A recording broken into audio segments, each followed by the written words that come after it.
welcome to FMDQ Exchange Place.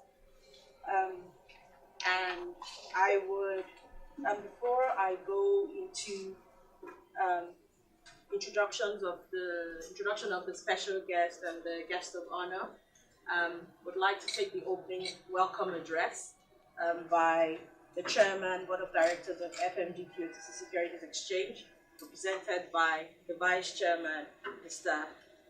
Jibrilaku.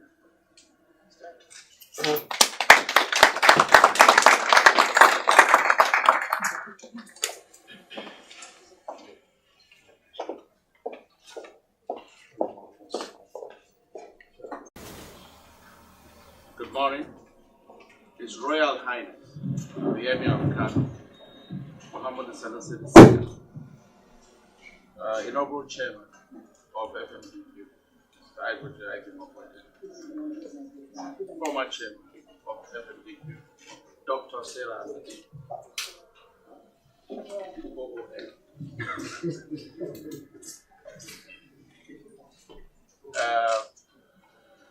board members present here, the MD, CEO, distinguished guests from the Kano Emirates, ladies and gentlemen. My pleasure to read the chairman's address. He's unavoidably absent because of the COG that's currently in place and the CBN, but he sends his warm regards to his former boss. So I'm pleased to welcome you all to the Exchange Place, the new home of FMDQ OTC Securities Exchange. Thank you for taking time to celebrate with us as we mark our 5th anniversary.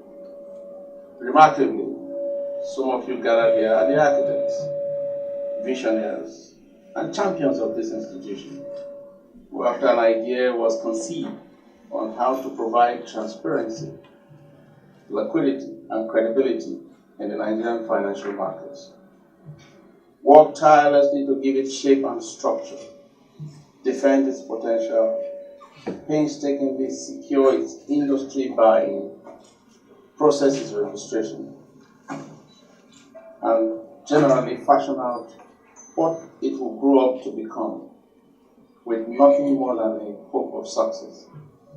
Even more incredible was that this was done without a clear precedent or tested model to lean on for business model assurance.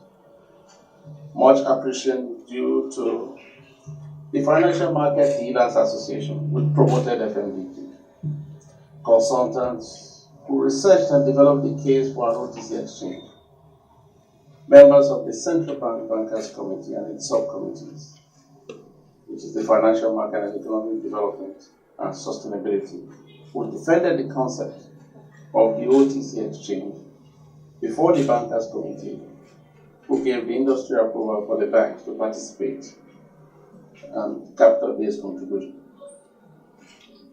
The Capital Market Index regulator, the Securities and Exchange Commission, which registered the entity, lawyers, accountants, and other professionals who gave legal structure to FMDQ, and even supporters like the Debt Management Office, who gave FMDQ a chance as a new entrant.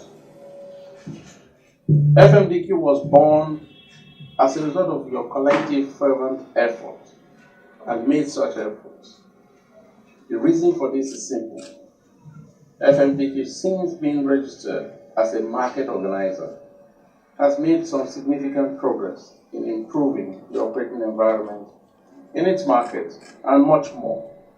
For instance, to enhance transparency in the fixed income and currency market, FMDQ developed various tools such as its daily quotation list, the technology-enabled solutions such as the FMDQ Bloomberg e-bond trading and surveillance system, e-market portal, trade reporting, price ticker tape, streaming through various channels, including national media. You will agree that FMDQ also chose market partners, Business Day, ProShare, Channels TV, to enhance transparency of its market. These partners have been highly supportive. Further, FMDQ embarked on The reform of benchmarks utilized in its market, such as the NIBOR in 2014, to ensure it complied with the principle of financial benchmarks of the International Organization of Securities Commission, IOSCO. This brought greater stability to pricing and thus enhanced liquidity. A lot more could be said about the depth and diversity of FMDQ, as worked tirelessly to introduce. It was first bold enough to pursue approval of its listing and quotation, then competent enough to justify the approval granted through the quality of standards set for listing. This was attractive enough to all types of issuers who have listed and quoted many pioneer and record-setting bonds, funds, commercial papers. Most importantly, FMDQ was progressive in recognizing the need to innovate, to adjust to the needs of the market, and did so with short-term bonds, private company bonds, and other initiatives being allocated for. Since then, it went on to derivatives, with Naira-settled OTC features being executed on its platform and centrally cleared by its clearinghouse subsidiary, FMDQ Clear Limited, short name for FMDQ Clear, and is currently working hard to launch a repo market in which FMDQ Clear will centrally manage the repo collaterals to boost the resilience of the Nigerian capital market. Needless to say, this is an agile institution. From one employee on 1st of August 2013 to 68, and incredibly gender balanced at all levels, all staff, management, and executive management. And only until recently, due to the technical shifts, the board as well. However, the 6-man board of FMDQ Clear has compensated for the imbalance in the FMDQ Exchange Board. We are bringing it specifically for the attention of His Royal Highness, who is an honorary woman. So we are on the way, sir, to meeting those benchmarks. The FMDQ board has 4 female directors, of which one is the chairman. That was then. What is also striking is that FMDQ is also a place where young people thrive by contributing to and executing ideas. Perhaps this plays a great role in FMDQ's drive to maintain a high tempo when it comes to market development initiatives, especially those involving innovation and technology. As a corporate, I'm proud to say FMDQ has also seen some level of maturity, being affiliate or full members of respected bodies such as IOSCO, the World Federation of Exchanges, African Security Exchange Association, and so on. Also an awarding institution which has done well enough to attract a visit from the UK Prime Minister, Ms. Theresa May. But these are great accolades. What I'm perhaps most proud of is that FMDQ has made significant investments in terms of corporate social responsibility through its flagship, FMDQ Next Generation Financial Market Empowerment Program, which is the FMDQ Next, which invests in the next generation primary, secondary, tertiary, and fresh graduates through free financial market education classes and training simulations, and more to come, such as summer and graduate internship, mentorship, and much more. Similarly, FMDQ Academy currently provides free training for current market participants to enhance their capacity to participate in FMDQ markets. What is the impact of all of this to the Nigerian economy, one may ask? Improved investor confidence and interest in the Nigerian market, less volatility, and the establishment of a sound platform to support the capital funding needs to governments and corporates for infrastructure and other projects through debt. With an improved macroeconomic environment, the sky is the limit, and I'm very optimistic about the future. Therefore, I join you all, most of whom stood by FMDQ, on this day 5 years ago, to launch the platform, and who still stand by it today, to continue supporting the institution. FMDQ seeks prosperity for all Nigerians, on the understanding that the capital market is the core engine driving economic growth in most developed economies. I employed FMDQ to hold on to stakeholder engagement as a key pillar for success, because all the achievements outlined could not have occurred without collaboration and engagement. Work closely with the regulators to ensure the right things are done, and similarly I implore the SEC and the CBN to keep being supportive with the aim of collectively moving our markets to a position we compete on the global stage. I relay the commitments of the FMDQ board to provide strategic direction, maintain robust oversight over FMDQ affairs, and ensure FMDQ continues to toe the right path in meeting its objectives. We shall also keep sight of the need to continuously invest in the hard-working people of FMDQ who have made it all happen. Thank you all for your attention, and wish you all a pleasant morning. Thank you.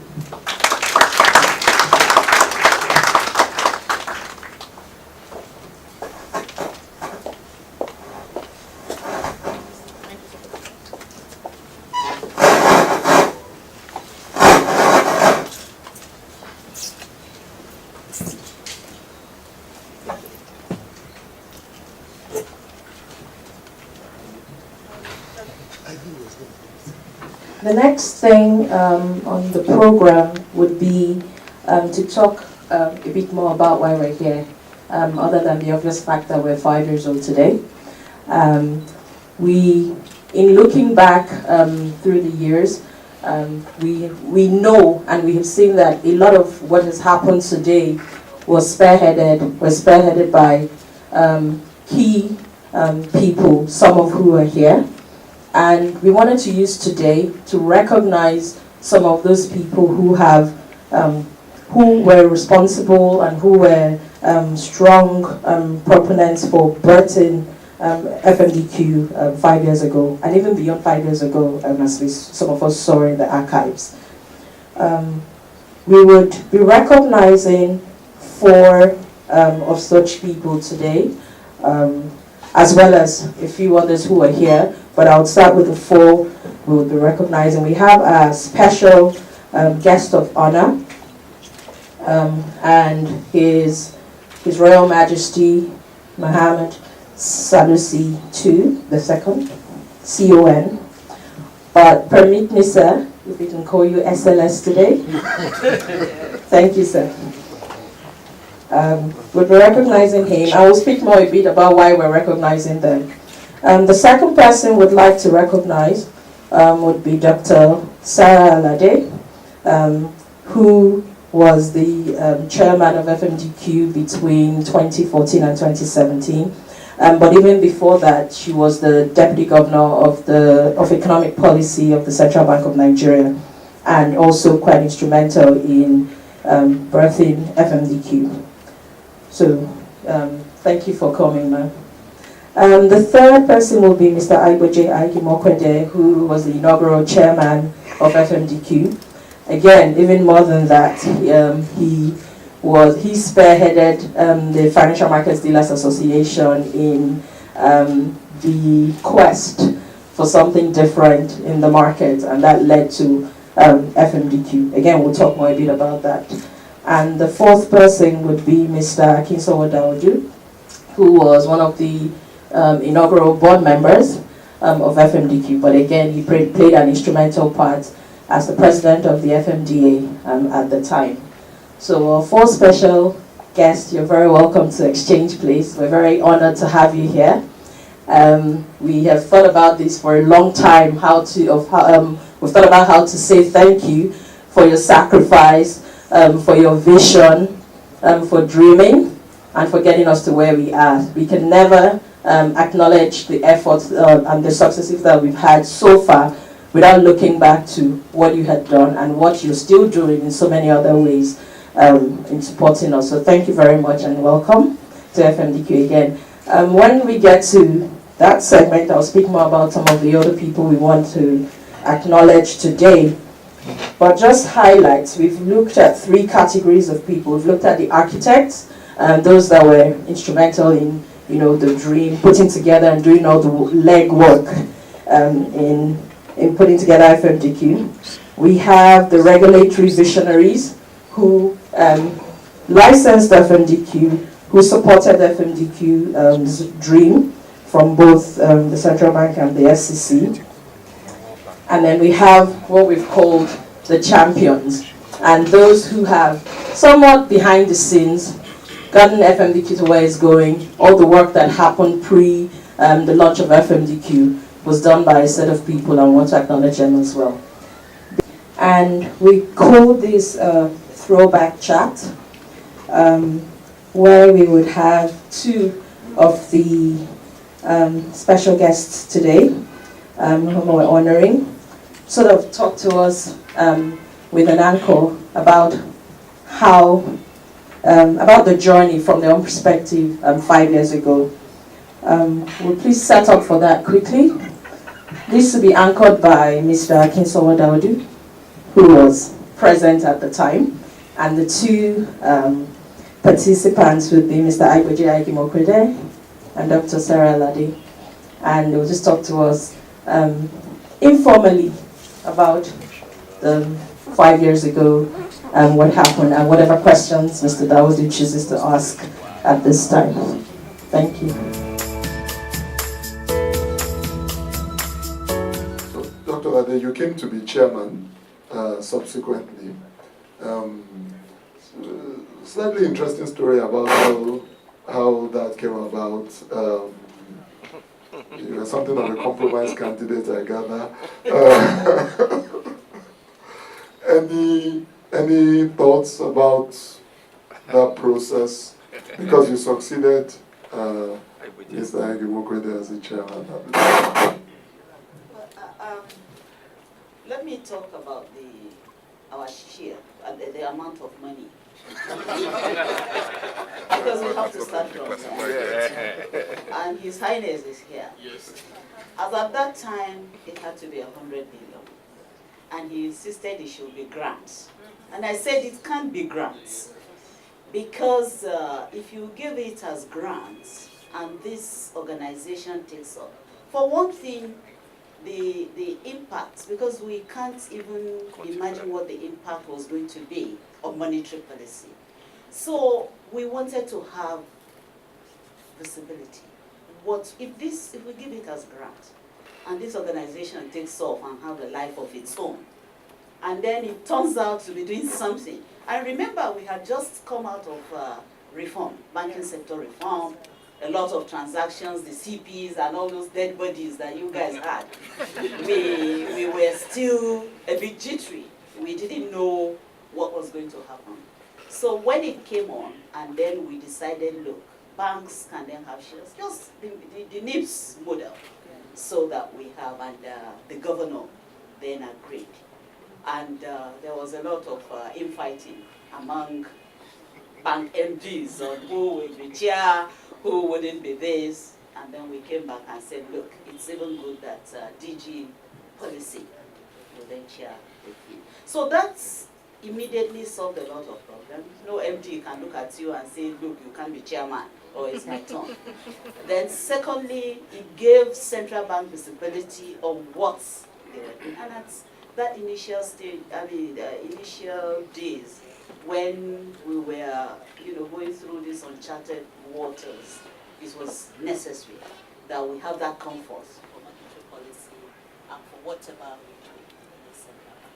So that's how DG came to be chairman. But don't forget again that we have the lion share.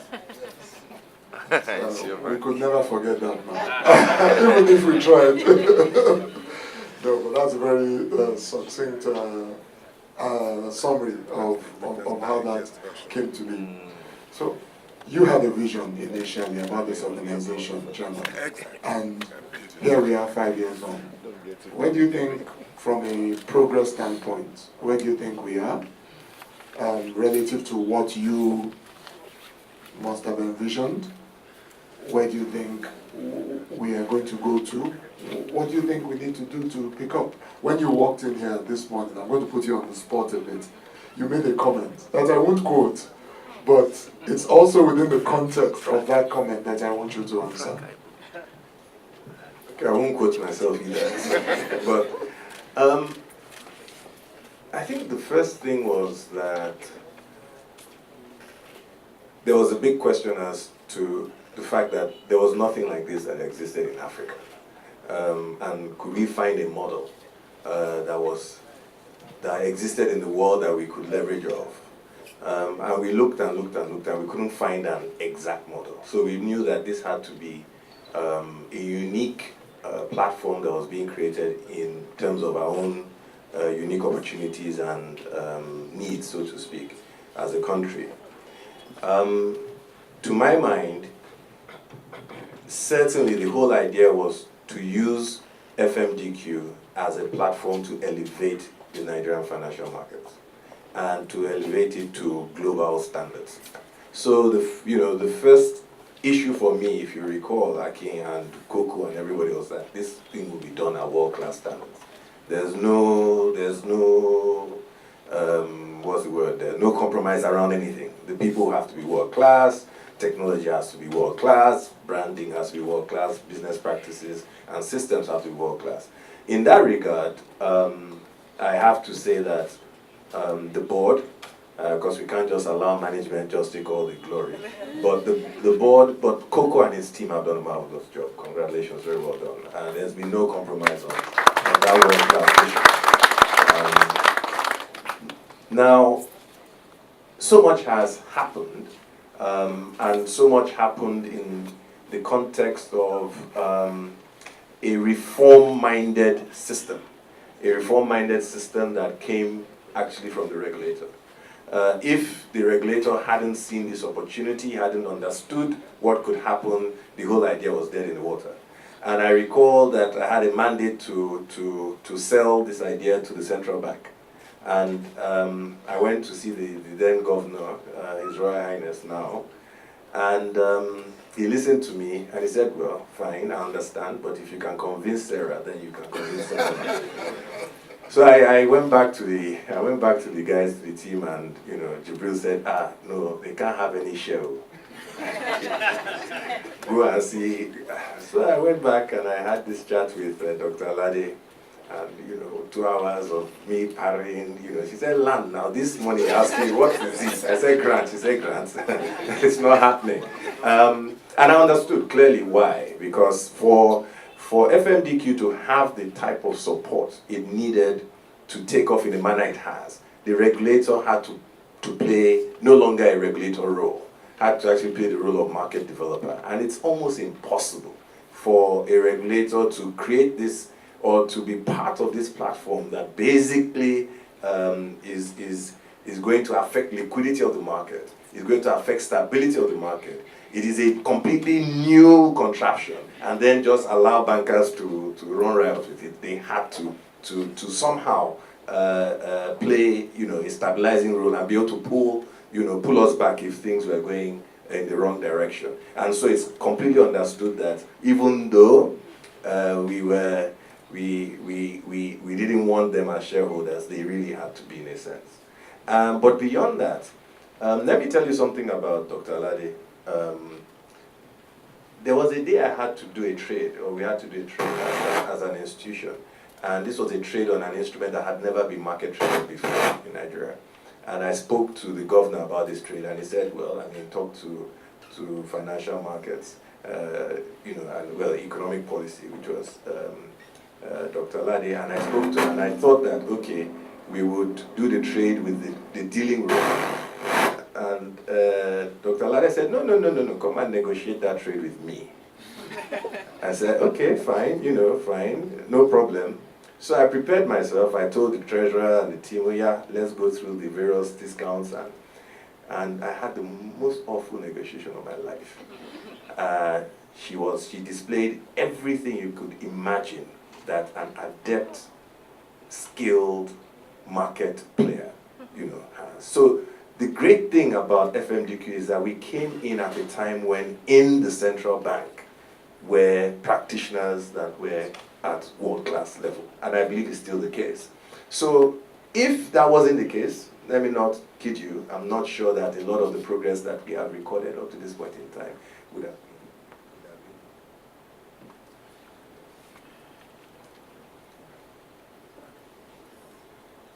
And given that I'm no longer regulated by the central bank, I understand that there are no gravy points I'm seeking, I'm just being frank.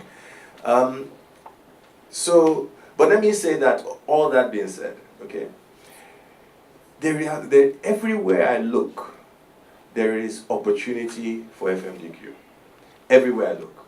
There is so much opportunity. The sky is, to say the sky is the limit and the impact on Nigeria is going to be phenomenal, okay? The key thing to note is that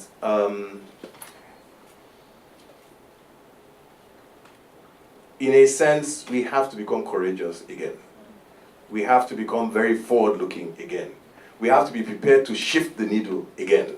And I don't know what process is going to lead to that dynamic, but we need to set some really audacious goals, just as it was when, FMDQ didn't exist and you guys, were crazy enough to sell it to me, and, the central bank was crazy enough to buy it, and the bankers committee was crazy enough to buy it, and see what we have now. We really have to begin to shift the needle again. That's my perspective.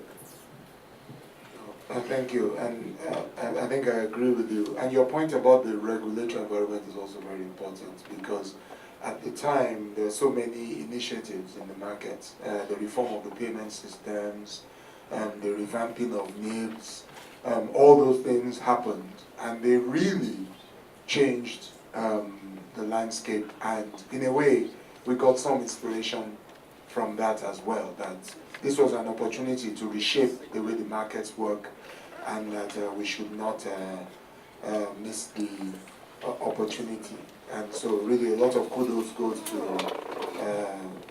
His Royal Highness and Dr. Aladi. I know that there's a segment later on where His Royal Highness will also give his own reminiscences, so I won't preempt that. But Dr. Aladi, what do you think, man, about where we are and what the future holds for FMDQ, especially given the context of the ever-shifting macro environment and the whole context in which we're operating now? Well, I mean, without any doubts, FMDQ has done very well. It's actually gone beyond expectations. We didn't know that 5 years after, we will have this kind of stabilizer, let's say, for the financial market. It's, for me, when I was in Central Bank, the thoughts that the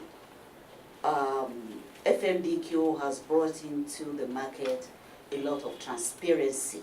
Just going back, knowing what we have been through with banks. So there's a lot of transparency, liquidity, and all those gives you comfort, and you can then sleep at least with one eye closed. You still have to make sure that they are on the right. And then being on their board even gives double comfort. You know exactly what is happening, on the markets, there are new initiatives, and so on. And I believe that it's just the beginning of good things. There are still, like I said, there are still a lot of opportunities out there. And I believe that in the next 5 years, when we're talking about 10 years, it would have gone a long way. Now you are still talking about, we're still looking at the possibility of looking at all the derivatives and all those. This is a huge market. For financial deepening in the country, we will need FMDQ to see the bigger picture and take a I wouldn't say in the 9, but at least have that kind of imagination that the Financial Markets Dealer Association had then to be able to take us into, you know, and make the market, the financial market, one of the ones that will be cited in the world. We don't just want to be like them, we want to be also pace setters in the financial space. Thank you.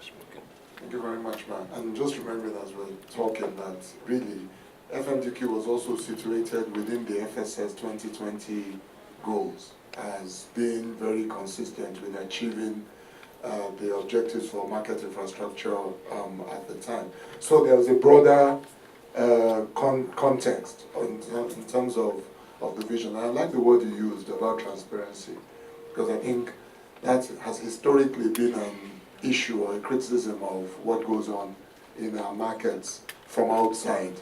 And in this environment where there's a lot of talk about foreign investors and investors in general and what they're looking for in the markets, I think FMDQ is really taking a really big step in terms of fulfilling that need.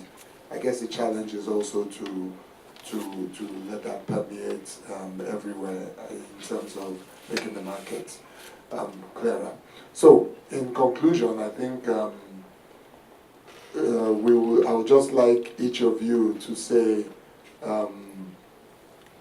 just closing remarks, and maybe one thought you'd like to leave us with, and leave the organization with, in terms of what you'd like to see them focus on in the next 5 years, so that we're here after 10 years talking about, well, we might not even be here, Coco. Maybe by then we'll be in, I don't know. We'll be in some other building or whatever, but we'll be here talking again about this is where we are and this is the progress we've made. What would you like to be talking about in terms of FMDQ 5 years from now? Yeah, okay, thanks. First of all, there was remarkable teamwork, okay, within the stakeholder groups that led to the success, if you like, of FMDQ, and a great deal of sacrifice. Jibril, Bola, Emeka, Lauye. I remember I was going for the SEC interview. And now we have our license, I can share this. We didn't have technology, none of us had run an exchange. We went in there, confident, crossed our legs, and said, okay, bring it on. And I think the SEC themselves were very supportive, to be honest, because I can think of many reasons why they could have delayed, the license at that time. But I guess they saw the type of sacrifice that was being made by very senior people in banking, the central bank support, and they realized that, look, there's something special happening here.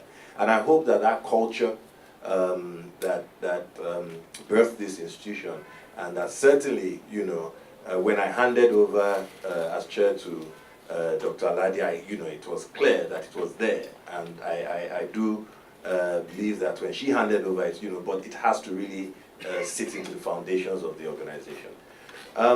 But let me tell you what I see certainly over the next 5 years. For me, the success of FMDQ at the end of the day, certainly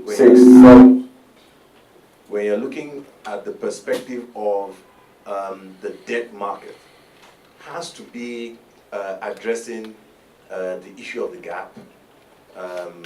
If you look at the gap between givers and takers of funds, okay, because that huge spread, okay, is actually a constraint to significant market deepening. Okay, and I think that technology is going to be the way of addressing that issue. That's one.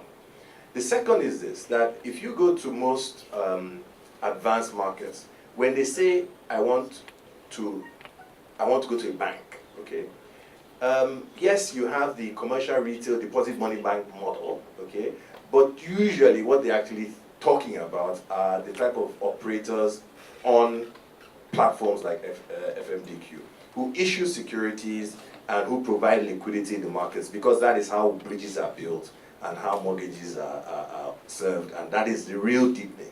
So there has to be this whole mindset where beyond the traditional bank, the traditional Citibank type model that most Nigerian banks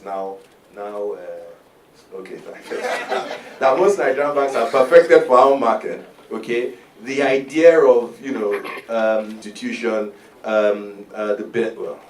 best things I can still mention. I didn't mention layman's at least, but that type of institution and big, playing in our markets is key. And then you can imagine the implications for employment. You can imagine implications for basically market advancement, And then finally,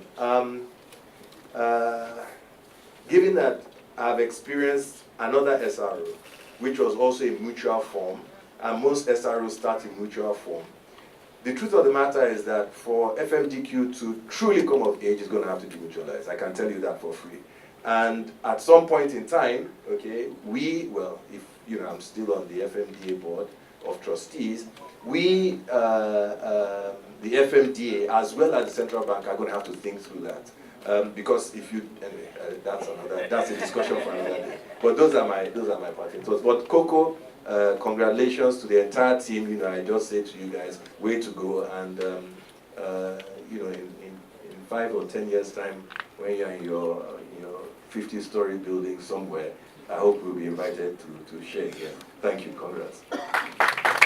And Dr. Olade, your 5-year plan.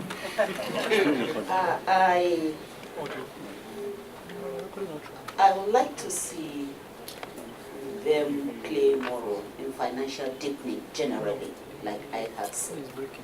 There are a lot of things to do, and like he also said, technology is the way to go. I would like to see them, play a bigger role in derivatives in this market. That's part of deepening the market, and that's one of the things that will actually, raise the standard of what we do and how we do business, so that it's not just left at some of these rudimentary stages that we have there. I would also like to see a more active interbank market. They have been able to do something. We have been able to bring a lot of transparency, like I said, but the trade among the banks, apart from what is happening now, could be better, could be, much more than what we presently have.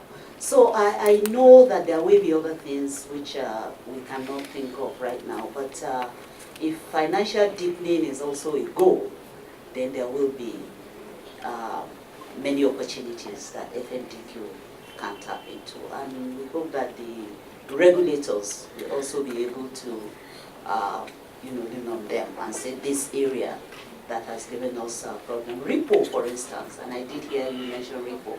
Repo has been one of those things that we were unable to do until now. These are the kind of things that we would like to get FMDQ more involved in, so that we are all the better for it. So, and I know that it is possible. The team is there, the board works a lot, and then we have experts on the board, and we have management who is also committed to it. So, the sky is the limit.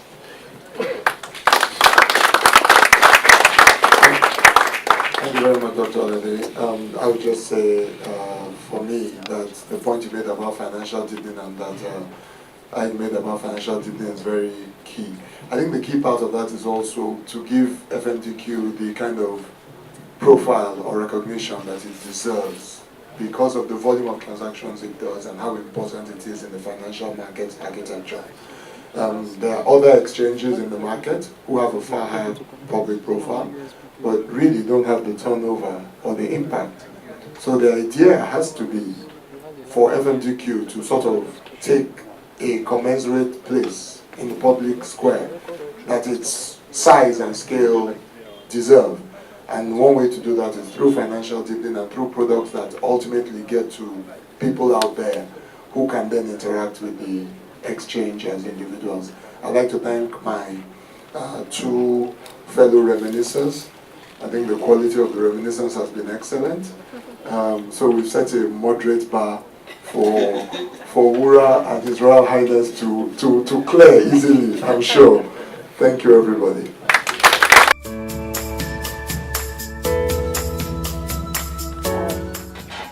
We had spoken earlier about some of the reasons why we are recognizing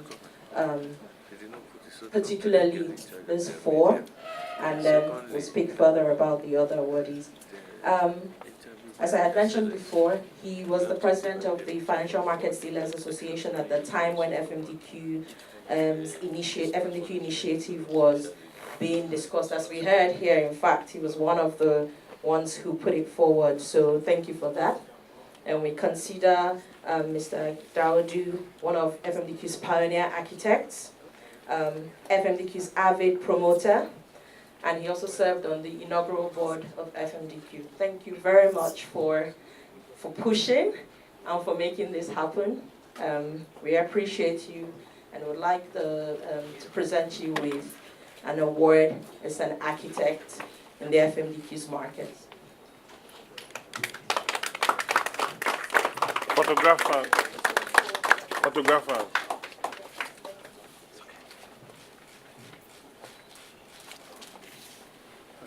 Congratulations. I was the inaugural chairman and leading architect of the FMDQ's exchange, of the FMDQ initiative. He displayed unrivaled passion and commitment in promoting FMDQ at the Bankers Committee Forum, and he took, and he led the industry in securing the registration from the SEC, like as he mentioned to us. He led the board in operationalizing FMDQ's mandate to drive market development, to foster transparency and a better organization in the fixed income markets. He established board governance structure, which he spoke about, and what we acknowledge that is still in place today. And interestingly, I was smiling when you spoke about world-class standards, because we noted that as one of the things that you had instituted, and that is one of the strong areas of our culture which we still promote today. So thank you very much for that. Thank you for steering FMDQ, for birthing FMDQ and steering us in the right direction. Congratulations, sir.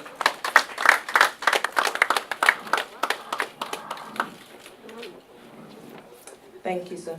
I would like to call on Dr. Sarah Alade. Again, as we had mentioned, she's the immediate past chairman of FMDQ. And also she was the deputy governor at the time when the FMDQ initiative was being promoted. She effectively drove the mandate of FMDQ in the fixed income markets. She provided active support for the establishment of FMDQ when she was the deputy governor. As in her tenure as a chairman of FMDQ, we had some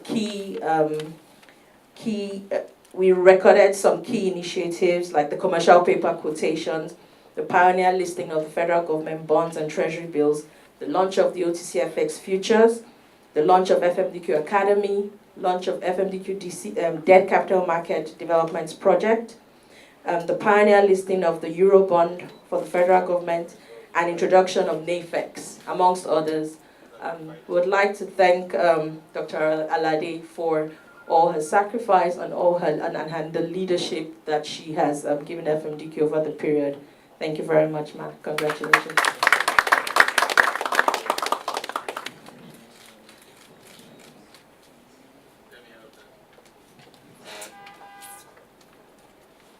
I must add, since you didn't add that part there, that when we had a major challenge with pricing,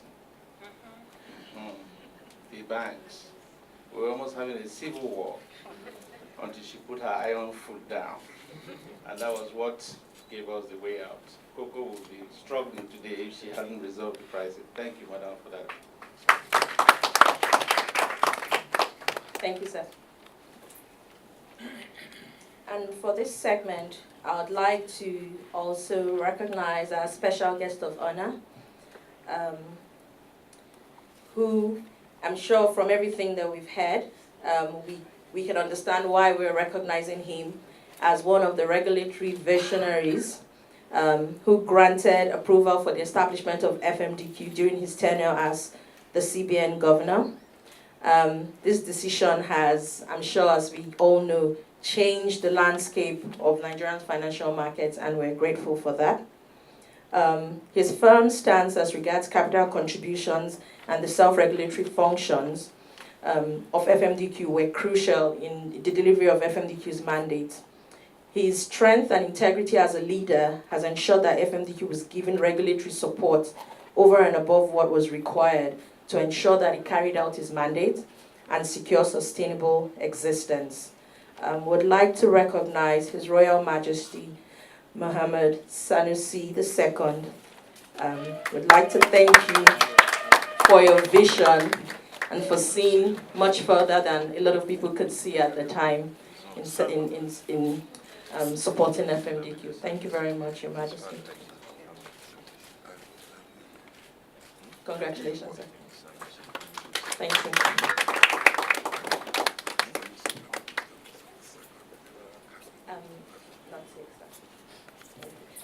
So I spoke about another set of awardees that I would like to recognize, and I would go through them. I would run through them.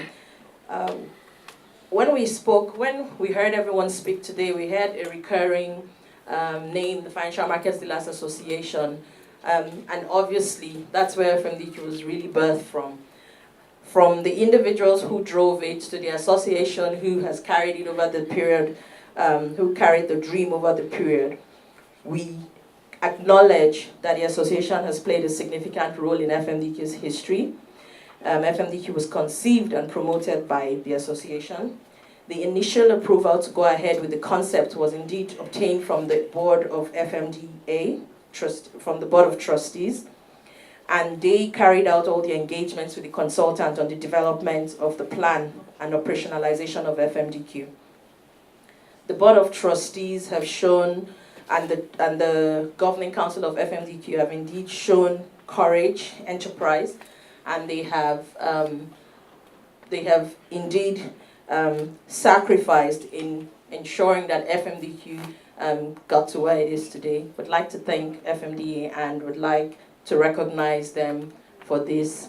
Would ask the current president of the FMDA, Mr. Samuel Ocheho, to receive the award on behalf of the association.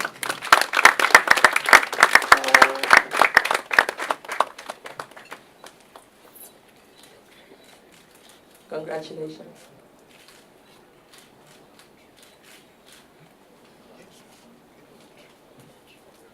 Okay, again, would like to speak to some other institutions, and we've categorized them as the regulatory visionaries in the institute when we were in the promotion of FMDQ. We've recognized the Central Bank of Nigeria, who approved the the establishment of FMDQ at the Bankers Committee, who took ownership of the initiative and gave its support for building the necessary capital, and whose contributions were received from FMDQ in terms of capital, and their continuous support has indeed been received by FMDQ over the period. Would like to recognize the Central Bank of Nigeria and appreciate all their efforts thus far, and the efforts and the support that we will continue to get in the future. I'm not sure they're represented, so acknowledge them. Thank you very much.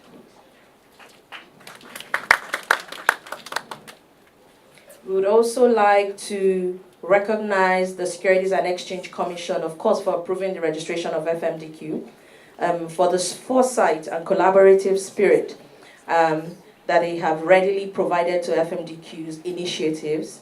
They've led the development of the capital markets and provided FMDQs with capacity for evolution and growth. The SEC would, we can't talk about the initiatives that we have come up with over the period without acknowledging the SEC. I would like to thank them for their continuous support for over the period. I'm not sure they're also represent. Oh wow, okay, I'm sorry about that. So we have a representative from the SEC to please receive the award on its behalf as a regulatory visionary.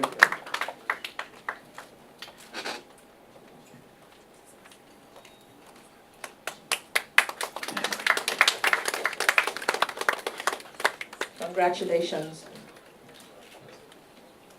And lastly, in that category, we would like to recognize the Debt Management Office, who supported FMDQ significantly over the period by migrating the primary dealer market makers to trade federal government bonds on FMDQ's systems.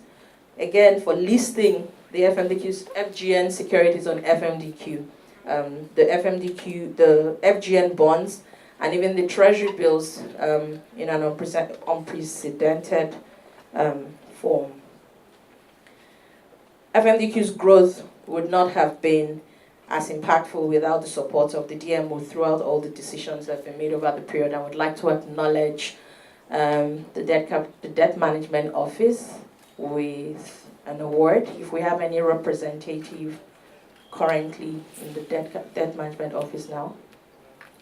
No, we don't. Thank you. Congratulations. No. Okay, so we'll then move quickly to the third category, which is the regulatory visionaries. And indeed, we'll then like to recognize someone who, during his term as the DG, the DG of the Debt Management Office, offered tremendous support. In fact, some of the things that I had mentioned, the support that we had received from the Debt Management Office over the period was indeed under his leadership. I would therefore like to recognize and appreciate Dr. Abraham Wankwo as he receives his award.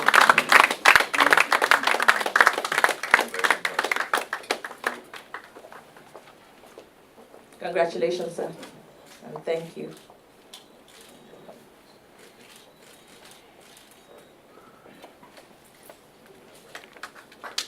Thank you.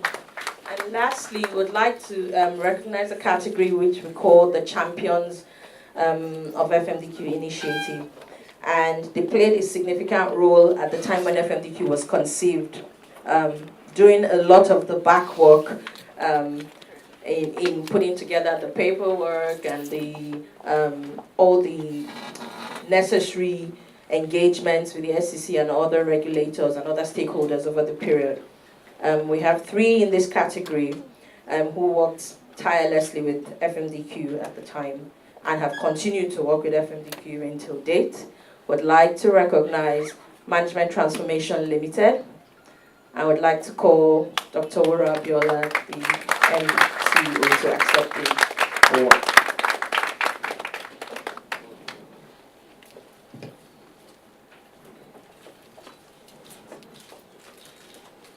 We'd also like to recognize Professor Gbolahan Elias of G. Elias and Co., who supported FMDQ, acting as his legal counsel at the beginning of in his first few years. No, he's not here. We will receive this on his behalf. Thank you very much and congratulations, sir. And lastly, we would like to recognize FDHL, who again championed the process alongside Management Transformation Limited, where they worked together as the consultants in putting together FMDQ. And would like to ask the Managing Director, Mr. Tayo Nodele, to please accept this on behalf of the company.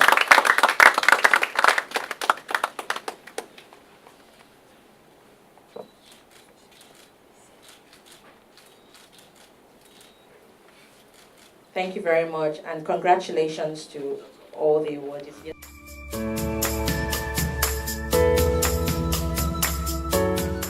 We're just going again quickly to speak about someone who we consider, who unfortunately isn't here with us today, but sent a representative from IFC. Thank you very much, Mr. Jing Donghua, who has been an avid supporter of FMDQ. I would like to present him today with the Lustrum Personality Award. It's the first time this has been done in FMDQ, and we considered Mr. Hua worthy of this recognition for all his support. He has supported us over several conferences.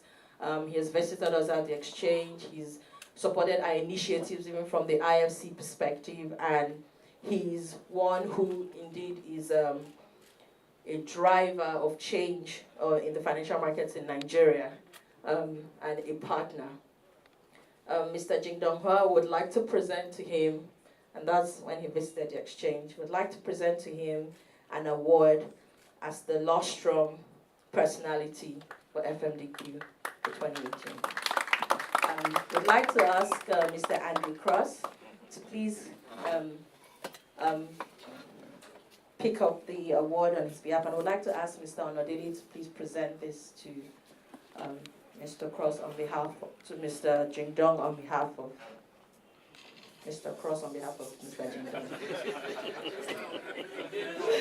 To Mr. Cross on behalf of Mr. Jingdong. Well, thank you. Yes, Lustrum Personality Award.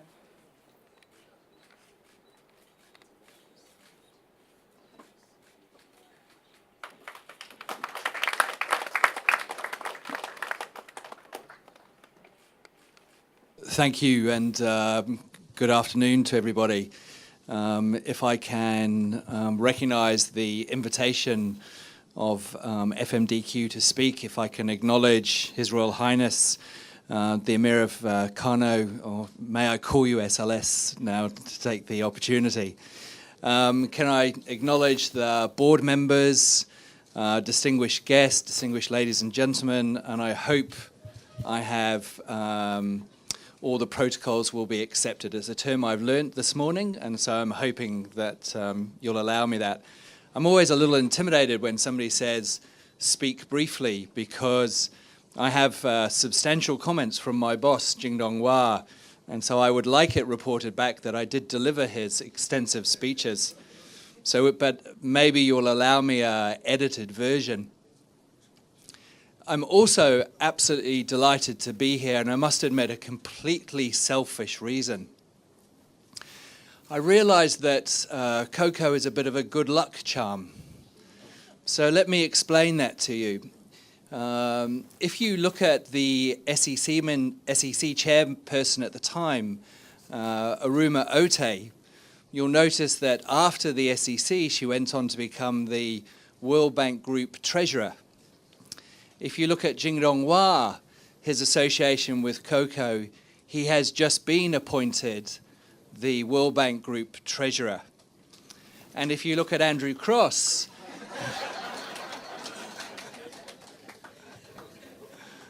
so that's my very, very selfish interest in being here. I have some comments from Jingdong, and it's really around the absolute importance of local currency and the absolute importance of institutions like FMDQ in terms of infrastructure. We always talk about infrastructure in terms of ports, rail, roads, but also financial infrastructure is hugely important. It's that underpinning, that foundation that I think touches on some of the themes that came out in the previous discussion. It enables the transmission of capital from where it is to where it needs to be. But let me talk a little bit about recent crises. If you look at Turkey, this year local currency depreciation in the Turkish lira was at 1.40%. So for those institutions that had borrowed in US dollars, they had immense difficulty. The lira has appreciated back, but it's still depreciated by 25%. It's a very stark lesson in the need for companies to be able to borrow in their own currency, for companies to be able to borrow in naira. And it's a lesson that we've seen across Asia. I've just finished working in Asia for the last 3 years, and Asia learned this same crisis back in 1997. But they learnt the lessons, and I'll touch on those later on. Let's not also forget how the oil crisis has impacted oil-producing economies in this continent and others, and that local currency depreciation has left corporates that borrowed in dollars, that borrowed in euros, that borrowed in yen, very, very exposed. And this is why the role of FMDQ is so core, so essential, so necessary. Because local currency financing, capital markets, protects a client's balance sheet. It allows the company to focus on what the company was set up to do, to run their business, not to be worrying, speculating, being concerned about FX rates. That becomes a distraction, that becomes a speculation for what the real purpose of the business is, which is why the IFC is so focused on this, because investing in the private sector ultimately creates jobs and ultimately shares prosperity. The IFC views local currency financing as part of sustainable private sector development. And as an institution, it's absolutely committed to expanding access to local currency through working with local entrepreneurs and through capital market innovation. And I think this is why the association with COCO and FMDQ goes all the way back to 2013 on one of the Jingdong's first visits to Nigeria. I had been working in Nigeria since 2008, and I had cherished the memories of stepping out of Lagos Airport into the rich vibrance that is the Nigerian society that meets you. And if you remember in 2008, that was the sounds, the smells, the energy were in abundance when you would get out at Lagos Airport. Jingdong came back to Washington, D.C. and said, I've met this chap, Coco. He's quite energetic. And I'm thinking, I've got a relative statement here. I've met a number of Nigerians, incredible energy, and Jingdong is going, this chap's quite energetic versus that. And Jingdong says he's quite innovative and entrepreneurial. And again, my experience of Nigeria was, again, this relative statement. And so I knew from Jingdong's energy and idea that this was a great partner for the IFC to work with. It's clear we all have a vested interest in local currency capital markets. It can appear to be a dry subject, but fundamentally it's not really about us. It's really about the generations that come after us, because capital markets are infrastructure just like any. They are the gift that keeps on giving once they are built. I remember when the IFC did its first Niger bond issue, and we'd had many meetings with the Central Bank of Nigeria on this. And the key to that was, how can we make a contribution in this market, a real contribution? How can the IFC issue Naira-denominated bonds in the local market, listed here under Nigerian law, regulated by the SEC, approved by the central bank, signed off by the Ministry of Finance, that ultimately are about moving capital from those that have it, insurance companies, pension funds, and banks, to organizations, to companies that need it in which to build their futures. And again, local markets can appear to be a dry subject, but it's all about the future. When we look at countries' growth stories around the world, we repeatedly see capital markets playing an important role in the economy of a country.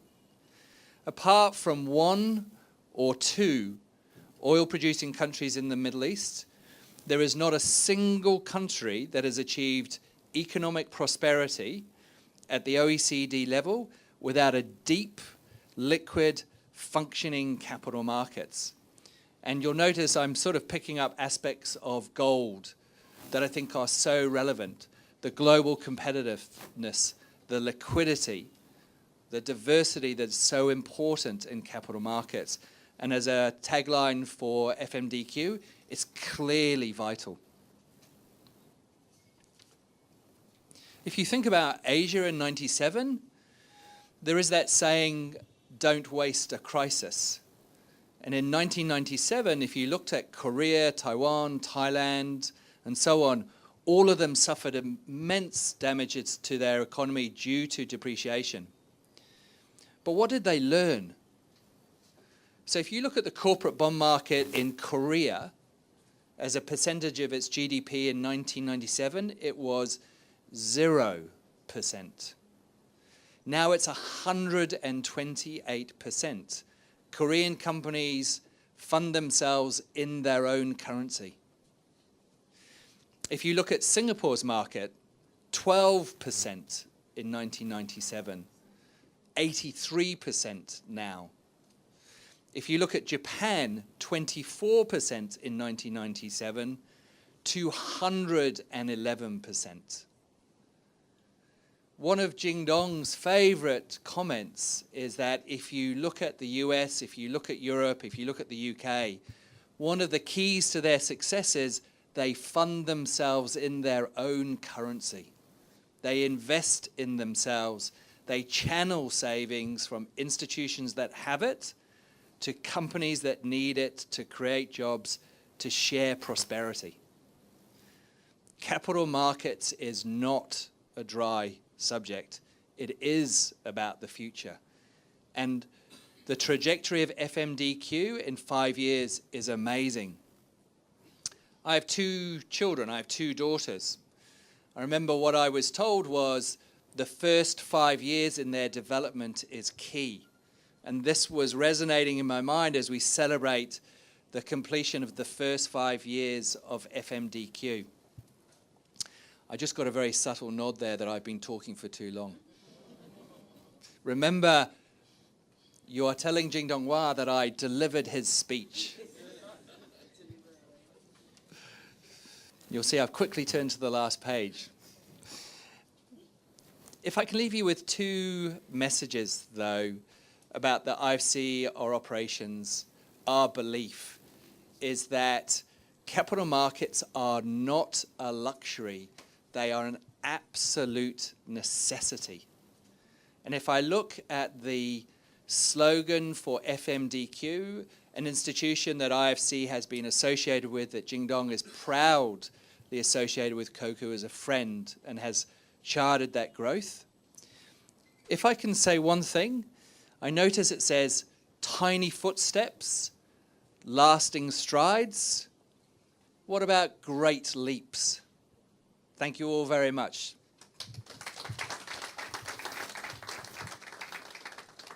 Thank you, Mr. Cross.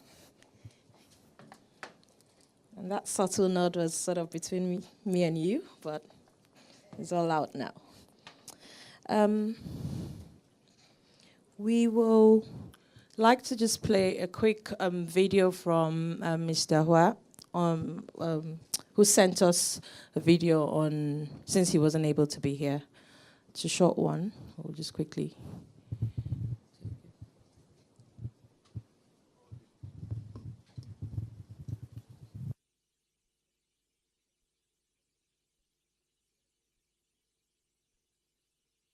My name is Jingdong Hua, Vice President and Treasurer of IC.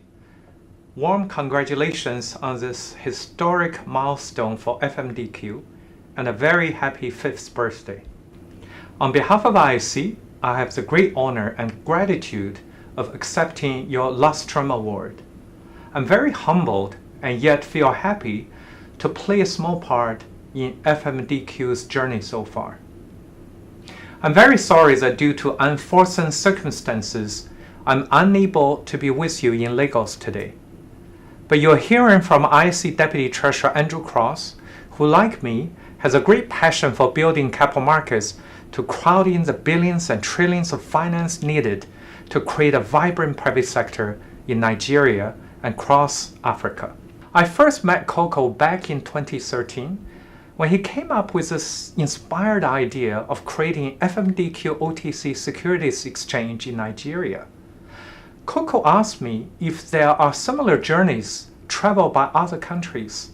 I said yes, and taught him to look up a relatively new Chinese capital market self-regulator called NAFMI.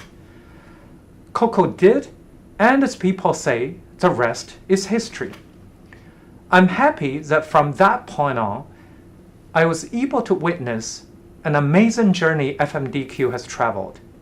In 2015, I joined the FMDQ Debt Capital Market Development Workshop, and again, a year ago, I spoke at your Debt Capital Market Development Conference and was thrilled to launch your DCMD Sustainable Finance Subcommittee. How far you have come. Today, FMDQ is Nigeria's foremost debt capital market, foreign exchange, and derivatives over-the-counter security exchange.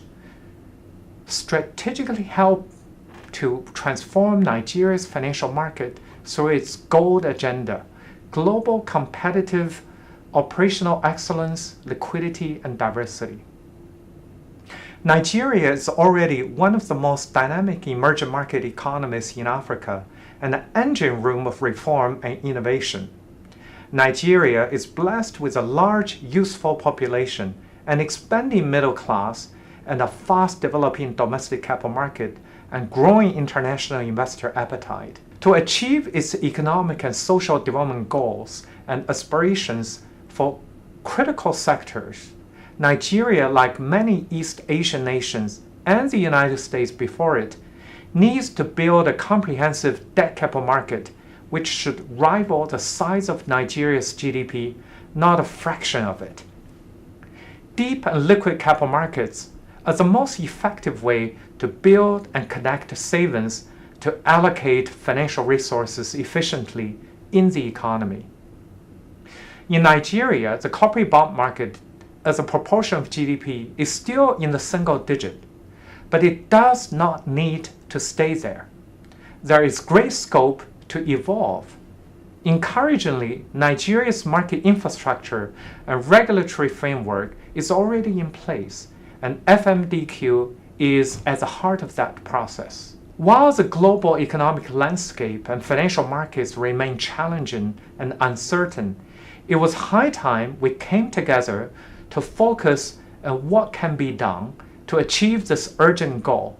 That is why the FMDQ 5th anniversary in Lagos is significant, gathering government officials, regulators, international institutions, and captains of industry to focus on the future.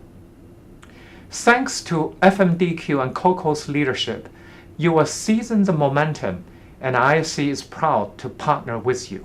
Thank you very much. Good morning, everybody.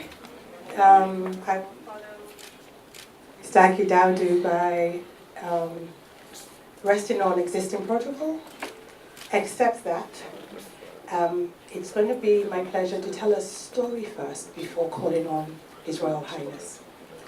The story is that at FMDQ, there is something special that has happened, but a few years before that, precisely July 6, 2007, we knew who we needed to work with us on that journey. Because at that time, I was working with Coco at DHLMT. And people thought clients picked us, but rather, we looked out in the market for our clients. At that time, the then SLS was the ED Risk and Management Control at FBN. And we had supposedly an interview that was supposed to take 30 minutes. We were in his room for 2.5 hours, where he lamented about market risk, he complained about what needed to be done, but very, very, very, very clearly, he knew what the market needed and the role that a regulator might take. So we, Keke and I, committed to a journey that said wherever he went, whatever he did, we'll be right near him, working with him, sending him thoughts and ideas, so that that vision that we discussed could at least find a path through concrete action. So with that said, it's my pleasure and honor to invite the 14th Emir of Kano, His Royal Majesty, Madam Mohammed Sanusi II, to join me for an intimate conversation. What I'm going to ask you to do is imagine that all these people are not here. And this is one of those sessions, and I counted, we had 7 of them while you were the governor of the central bank, where either myself and yourself or with KK would come to your office with one piece of paper, with an agenda, no more than 5 topics at a time. And we had discussions. You would share your thoughts, you would ask us questions, we'll give us some mandates to go and work on stuff, and we'll come back to you. What you did not know is the timing of the last 5 had to do with FMDQ. So I want to ask you the very first question, which is that you signed, you approved concepts, you had discussions. But did you ever imagine that FMDQ would be what it is today? Did you ever imagine that FMDQ would have translated those ideas about market organization, transparency, and efficiency into what it has done today? I think to talk about what we imagine, we should need to go back a bit and build on the last session about context. And maybe I should start with the first point, the debate we had with Sarah on whether there should be a grant or shares. Behind that debate was a deep philosophical debate about the role of the central bank.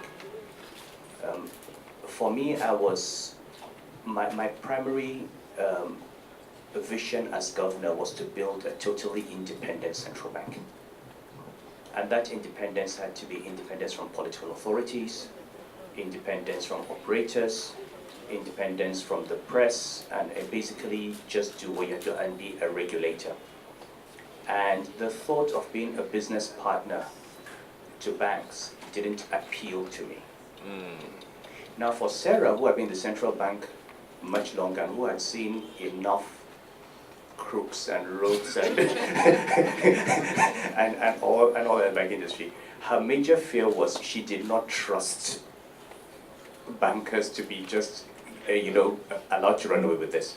And when you think of it, so I think the way to look at this is to think of this as an arrangement that should not be the permanent arrangement, but get to a point where FMDQ is able to really be a regulator, and we can trust the system to, and maybe the demutualization is important when you actually dilute the banks anyway and find that which is their influence and their control.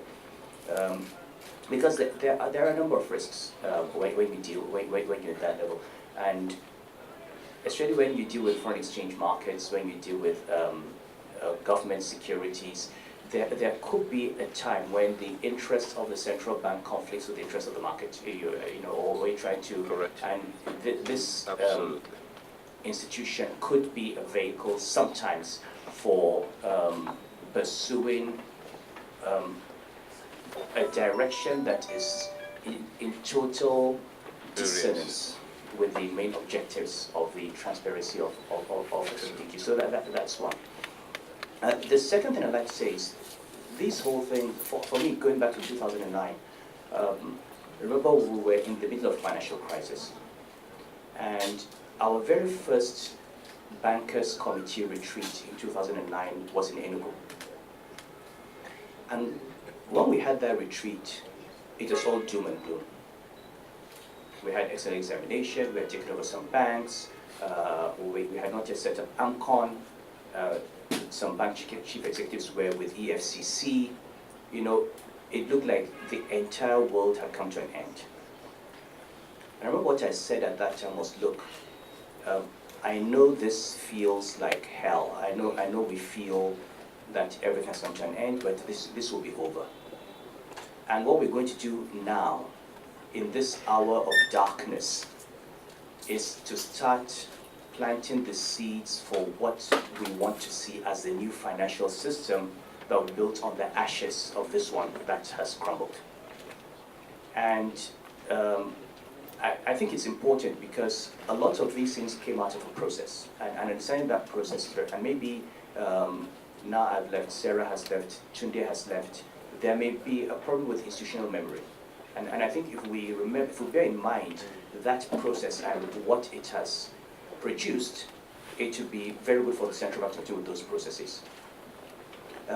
That committee, the retreat, laid the foundation for everything that happened in the next 5 years.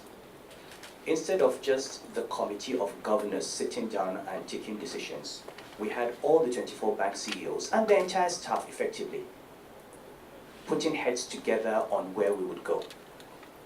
We had the governor having to stand up in front of the bankers committee and say, this is our strategy, these are objectives, and actually subject those objectives to critical review and achievements within a year. And the same thing with deputy governors, which was, and then we had the banks. So the committees on economic development, the committees on financial markets, those are the committees that brought out a lot of issues. Everything you see from cashless Nigeria to VPN to Power and Innovation Infrastructure Fund to FMDQ, all of that came out of that process of people just putting brains together, arguing, debating, criticizing in an open and very democratic manner. And ultimately, I think the model of the central bank working with bankers as a think tank for one weekend in a year, just 1 weekend, forget the fact that I'm a regulator, let's talk. I think it worked, and later, of course, I moved it to Calabar, which was nice, and we had all the nice parties and the dancing and all that, which also helped. But that was great. And I think we should. I think that process, far more than anything else, is what brought all of this out. So, did I imagine together? The funny thing is that I have never been a treasurer, and in my time as a risk manager, 80% of the credit in Nigeria anyway, and I think up to now, was banking book credit. So, and Sarah knows, when I became governor, I basically said, look, I know what my strengths are, I know what my weaknesses are. I've never been in operations, I don't know about IT, I'm not going to start learning about computers now, okay? So, to Delemo, I will tell you what I want to see. I want to see interoperability, I want to see this, I want to reduce clarity. I'll tell you what I want, you go and figure out how to deliver, okay? The central bank did not have a financial markets department. And the reason was, frankly, we were all dealing with banking book transactions. It was at that time we said, look, if we really are talking about developing financial markets, we've got to rely on people who are experts. And the good thing was, Ike, who was on the economic development team, was a treasurer. So he had strong financial markets background, and Shola, and of course the entire the international banks, okay, had that in Citibanks, Standard Chartered, Stanbic, brought their international experience to that, and we're ready to learn. And we brought in someone in financial markets, working with Sarah to do this. So, to be honest, what was I thinking when we talk about FMDQ? I was thinking of our plans for having a Nigerian International Financial Center, like DIF, which was sort of the initiative we wanted to buy. And I would say, if you ask me, did I imagine it? I would say that I'm still expecting more, which is I would like FMDQ to actually be the core of the Nigerian International Financial Center. But I think you're on your way there. I'm very happy to see what you're doing with CPs. As you know, it was one of the biggest problems we faced. My first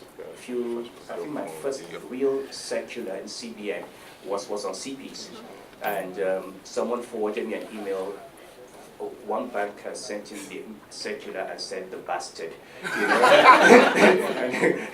but because we knew that the CPs were really the beginning of finding out where all the bodies were buried, and I'm glad that that you address that problem, you know, or you're working towards addressing the problem.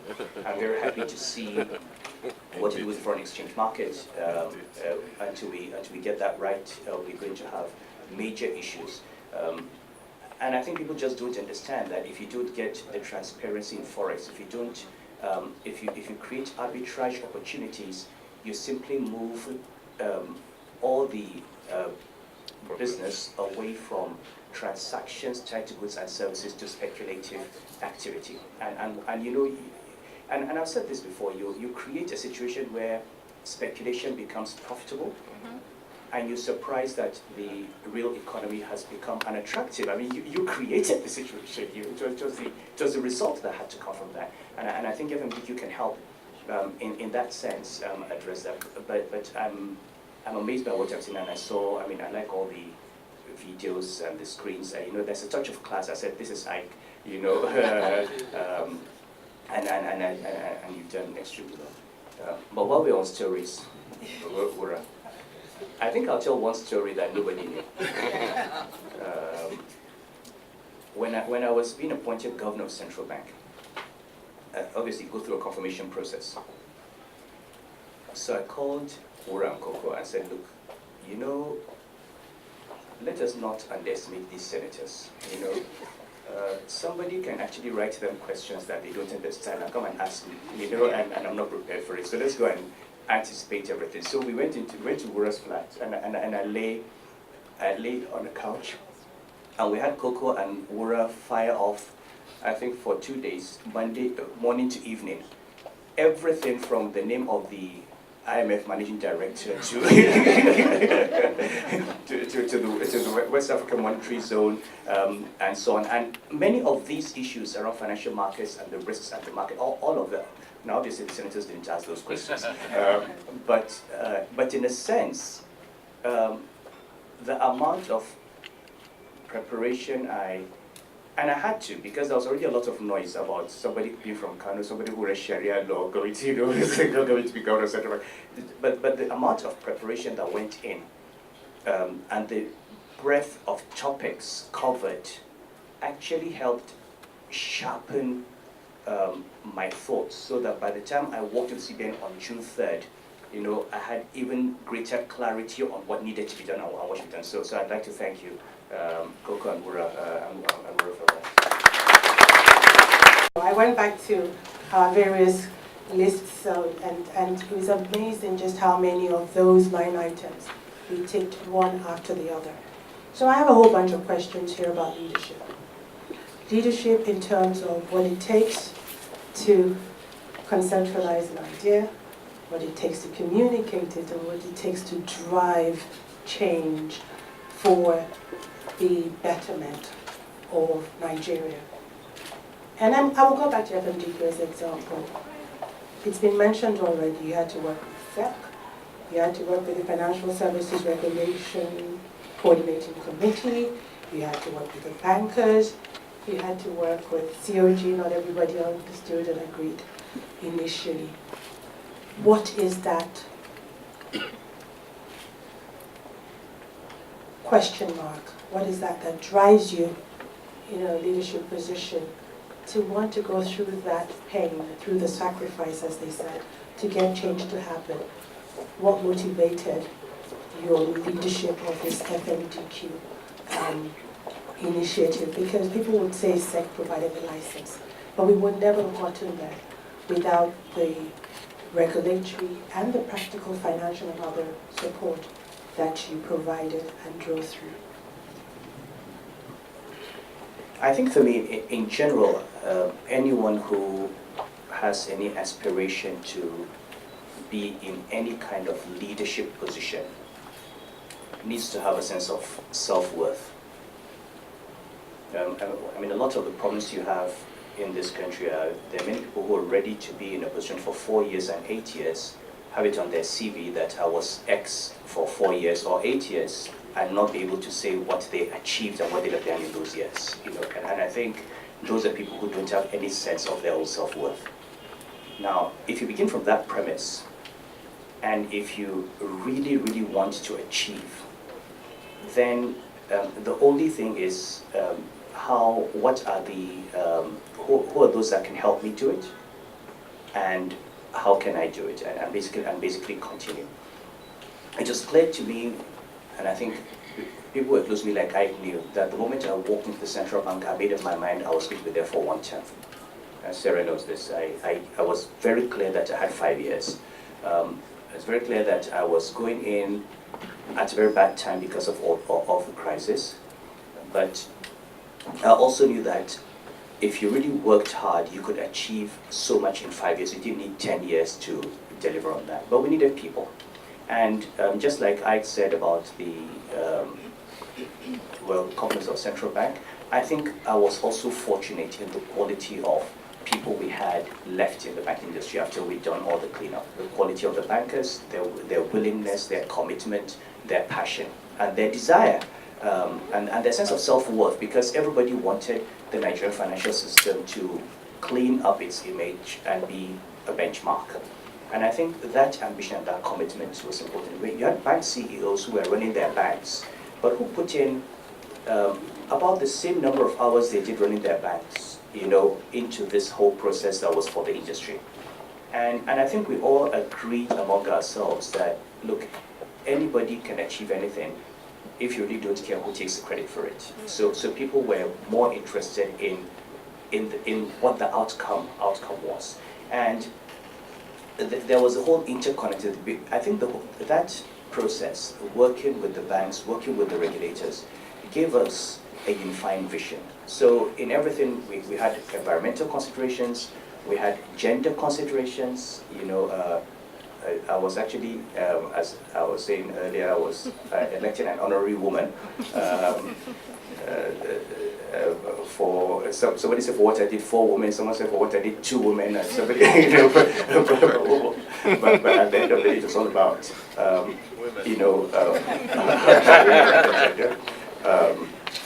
what we did with the VPN, when we started VPN, I remember when the conversation started, we had been waiting for the national ID card.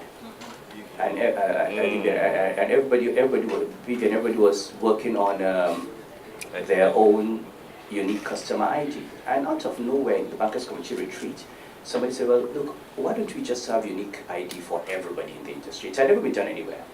Again, I think that the fact that we were ready to do things that hadn't been done anywhere else.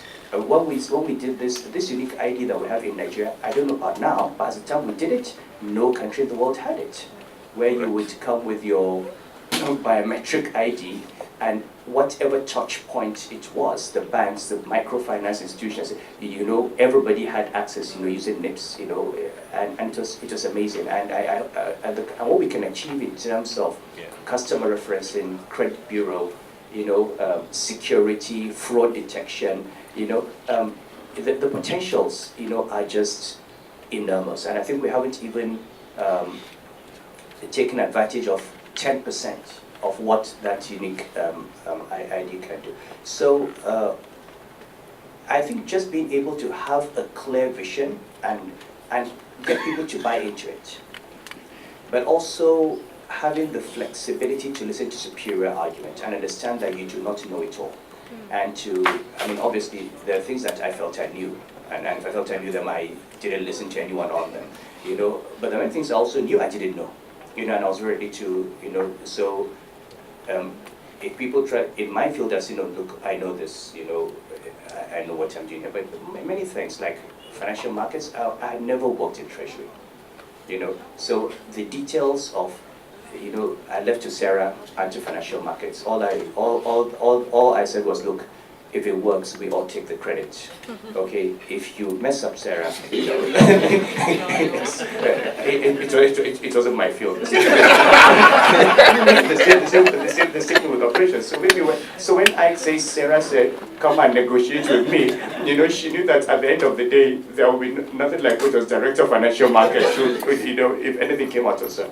But I think really, it's all about, we're all leaders ultimately, operating at different levels, and I think recognizing that everybody is a leader, everybody brings something to the table, and having that, it was funny, the bankers were my friends. We were friends, we had fun, we would go and dance, And yet, we were able to maintain that clear line that there was a regulator, and there was, I mean, for example, none of the bank MDs would call me on a regular issue of banking supervision, because I would not. You deal with banking supervision, and if banking supervision penalizes you, you pay. You know, there was nobody who could come and say, please talk to DBS for me. And I said, go back and talk to the Director of Banking Supervision. And everybody respected those lines. Nobody took advantage of that friendship, which is, again, a great credit to the system, that nobody took advantage of that friendship to try to, and I think it worked. So I was lucky in that respect also, and I thank everybody who, and of course the central bank staff. You know, I've always said one of the best collections of human beings. All they need is the right leadership. You know. And, thank you, Your Royal Highness. I have 2 questions for you, and then I'll let you go and we'll continue the program. The first one is that at the time you were the CBN governor, you were arguably the most dynamic and effective advocate for the Nigerian economy in the globe. So we would joke that you would go abroad and come back with money.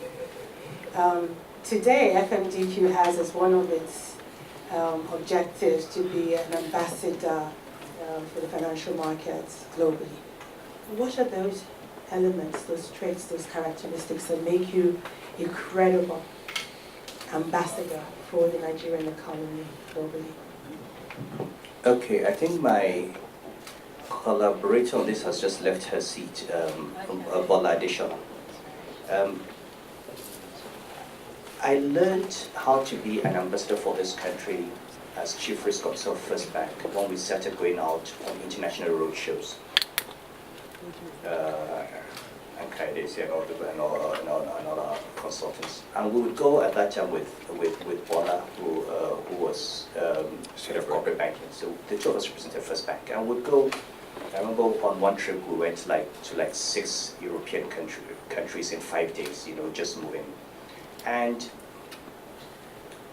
I think when you're sitting across the table from someone, the first question they ask is whether you know what you're talking about. And you know, which is why, as a country, we have to keep asking ourselves, do we have round pegs in round holes? If your Minister of Trade talks about trade, he should know trade. If Minister of Finance, he should know finance.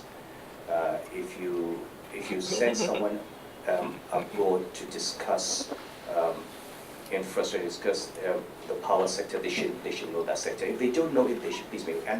And please, if you know that you do not have the competence for a role, do not accept it. You know, I think this is something that we need to learn. And prepare. You know, you've got to be prepared because you don't know what questions are going to come. The second thing is being honest. When in 2009 we took over banks, there was a panic all over with corresponding banks. I remember Deutsche called us, they were getting feedback. They called us and said, look, there is a big panic, you know. And I said, fine, you know what, get all of them together in London, about 500, just put them together, come and talk to them. And we went, and I called people there. And what we did was, okay guys, you've been saying the Nigerian financial system had a crisis, you're not being told the truth. Now these are the facts. We've opened everything up to you. These are the bank loans. These are the banks that have a crisis. Okay. Now you want to punish us for being honest. Okay. We've told you this is the enormity of the problem, and we're saying that we have the capacity to deal with it. And it's amazing. You know, after that, people just calm down. You know, just to.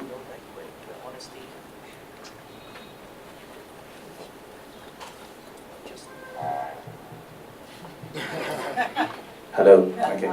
So just to know that you're honestly talking about the problem and that you knew it, and I think when you try to market this country, and at this point in time, honestly, there are things that make it a bad product to market. You still have to be honest enough to recognize that these are issues that we have, and then what are we doing to address those issues? Right now, I am the chairman of the Kano State Investment Advisory committee, and we negotiated this with the police. So instead of me criticizing, we said, okay, look, okay. So I'm chairman of and I've done a second trip to China. And I go and sit with, first with the Chinese government initially, and then now with Chinese businesses. I say to them, look, we love this relationship with China, but we don't like the way it's been built with Africa. And you know my view on China and Africa, I've written on that. I have nothing against China. And I say, you have Nigerians who come to you and they're looking for loans to build roads for your companies. You have those who come to you and they want to sell raw materials to you. That's not what I want, okay? What I want is for you to come and invest in Kano, to produce these goods you sell in that have killed our industries in Kano and to create jobs. Let's look at how you can make money while contributing to development. So, you give them ideas. I went to a company that produces solar panels, and they were looking for me to see if we could help them sell their panels. And I said, no, I'm going to sell your panels. You use silica, you use aluminium, we have that in Kano. I said, you know what? Kano may be poor, but we have a lot of sunlight, okay? Come and set up a factory and produce the solar panels in Kano, and you'll have a market in northern Nigeria, in Niger, in Chad, in Burkina Faso, and you're right there. So you create the jobs, you produce your panels, you sell your panels, and contribute to economic development, or high-yield variety of seeds. And when you talk to them and they know that, you tell them, look, I'm not going to come and tell you that we have electricity 24/7. I'm going to tell you we have security, and I tell them, this is the reality. But when China started in 1974, you didn't have as much electricity as I have now. And you guys, so I assume that you know how to deal with problems and how to overcome them, and that's how I'm coming to you. When I go to countries and they say, well, I don't have power, you don't have infrastructure, you don't have security, I'm like, excuse me, if we had those things, would I be here? I would come to your country and I'll be on the beach, like Chinese tourists, because they're not only looking for your $1 billion. The reason I'm here is because we don't have those things, And I think when you have that kind of conversation, and people really know that you know what you're talking about, that's the best for the country. But when we go and either react defensively or pretend, the world is global. There is nothing people don't know. You go and tell lies. Once you tell one lie, you're finished. Because if you told one, you can tell 100. And I think we've, so for me, FMDQ, this is a very good story. And I think the story is that the story of Nigeria is not all bad. Because this is one good story that you can see. And this is one story that can be a benchmark for other good stories. And if you have several more like this in finance, if we get a first-class regulator in the power sector, we've had fantastic ideas. There's nothing in the power sector strategy that's not fantastic. But why hasn't it worked? We need to have more and more and more of those. And I really think that that's all we need. Intelligence, honesty, ability to communicate, and then who are you talking to? If you're going to address an audience, send somebody who speaks good English. Things that, because you can be very smart, and then you go and talk and excuse me, people need subtitles. So these are the kinds of things that we really, really need to work on. You said something that struck me just now, to say that you always knew you had 5 years. So it was really about taking bold steps and picking your timing. The previous conversation, there was a whole bunch of stuff about what FMDQ needs to do going forward, deepening the market, derivatives and all sorts. There are also some internal transformations that FMDQ must be bold enough to do. You talked about whether or not the CBN and the government's arrangement was a long-term or a temporary issue. When we were consultants for FMDQ, there was this idea that easy does it. Don't rock the boat too much. Start, and then gradually you'll be empowered to do more. Is that really the best way? Because if you had done that, a lot of the things you achieved in your 5 years you would not have achieved. What would be your advice around the reforms, the change, the transformation, the revolution that is really now ahead of FMDQ for the next 5 years? I think it's important whenever you find yourself in a position to understand your context. There are times when you need to be aggressive and very fast. There are times when you have the time to take it easy.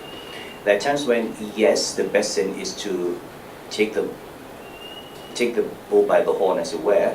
But then, if you go take the bull by the horn, make sure you're strong enough to hold that bull. You know, so you do not overestimate.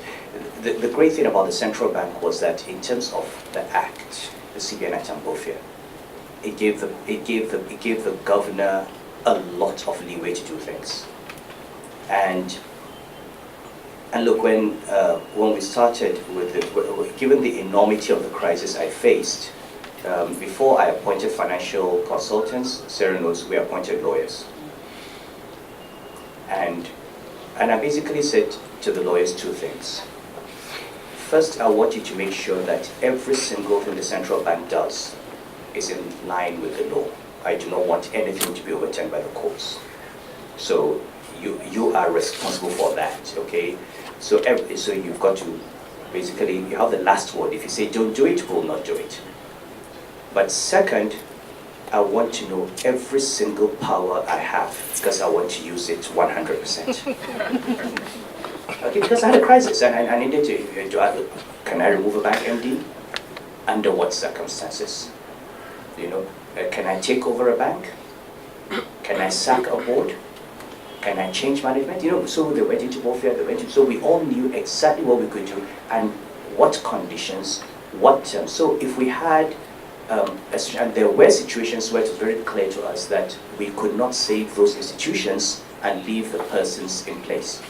But the last thing you want is to have someone who's robbed a bank blind, and you remove them, and they go to court and they say that you violated their fundamental human rights, you know, and you're forced to return, and you're forced to work with someone that you know should not work in a bank. So I don't think the MD of FMDQ has anywhere near the powers of the government central bank. So however, I think understanding that the central bank is critical and you need support means that you should cultivate that relationship with the institution, because central bank can help you and can protect you. I know I did that with the banks. I mean, it was very clear. We had cases where people would come and try to influence the removal of a board member. I would say, no, you know, this really, it's not your province. You know, it's not your job. Or you have state security saying they want to go into, say they've investigated a bank and giving you a report from NSA's office that they checked, they sent their spies into a bank, wrote a report, and they give us, well, I have banking examiners who have gone to banks. If they haven't given me this report, you know, I'm not going to look at this. You know, it's not, I'm not aware that the NSA has any regulatory oversight powers, you know, in a bank. So I think just being able to work with an institution that has that level of freedom to help push the market, and the responsibility for the development of the market is very important. So cultivate it. Sometimes going too fast can be a problem. And I'll give you an example. I came from the center of my stream ruling issues, and I became Emir of Kano. And I'm concerned about a number of things. I'm concerned about the levels of poverty. I'm concerned about our failure to make a demographic transition, about people marrying 3, 4, 5 wives, producing 20 children they cannot take care of.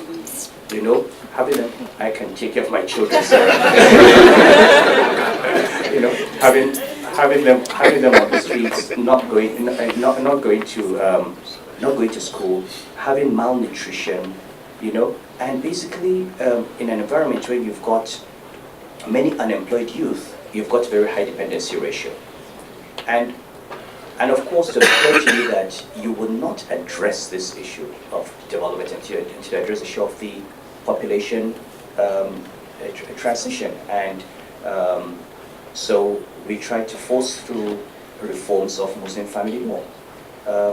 But we underestimated the level of resistance that, you know, the average Hausa man feels to an emir trying to curtail his freedom to marry 4 wives when he feels that his religion gives him that right.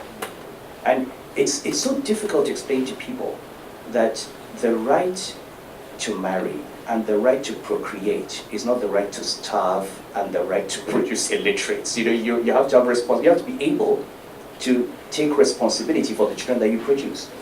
But there was, you know, after some time, I realized very quickly that I was moving too fast.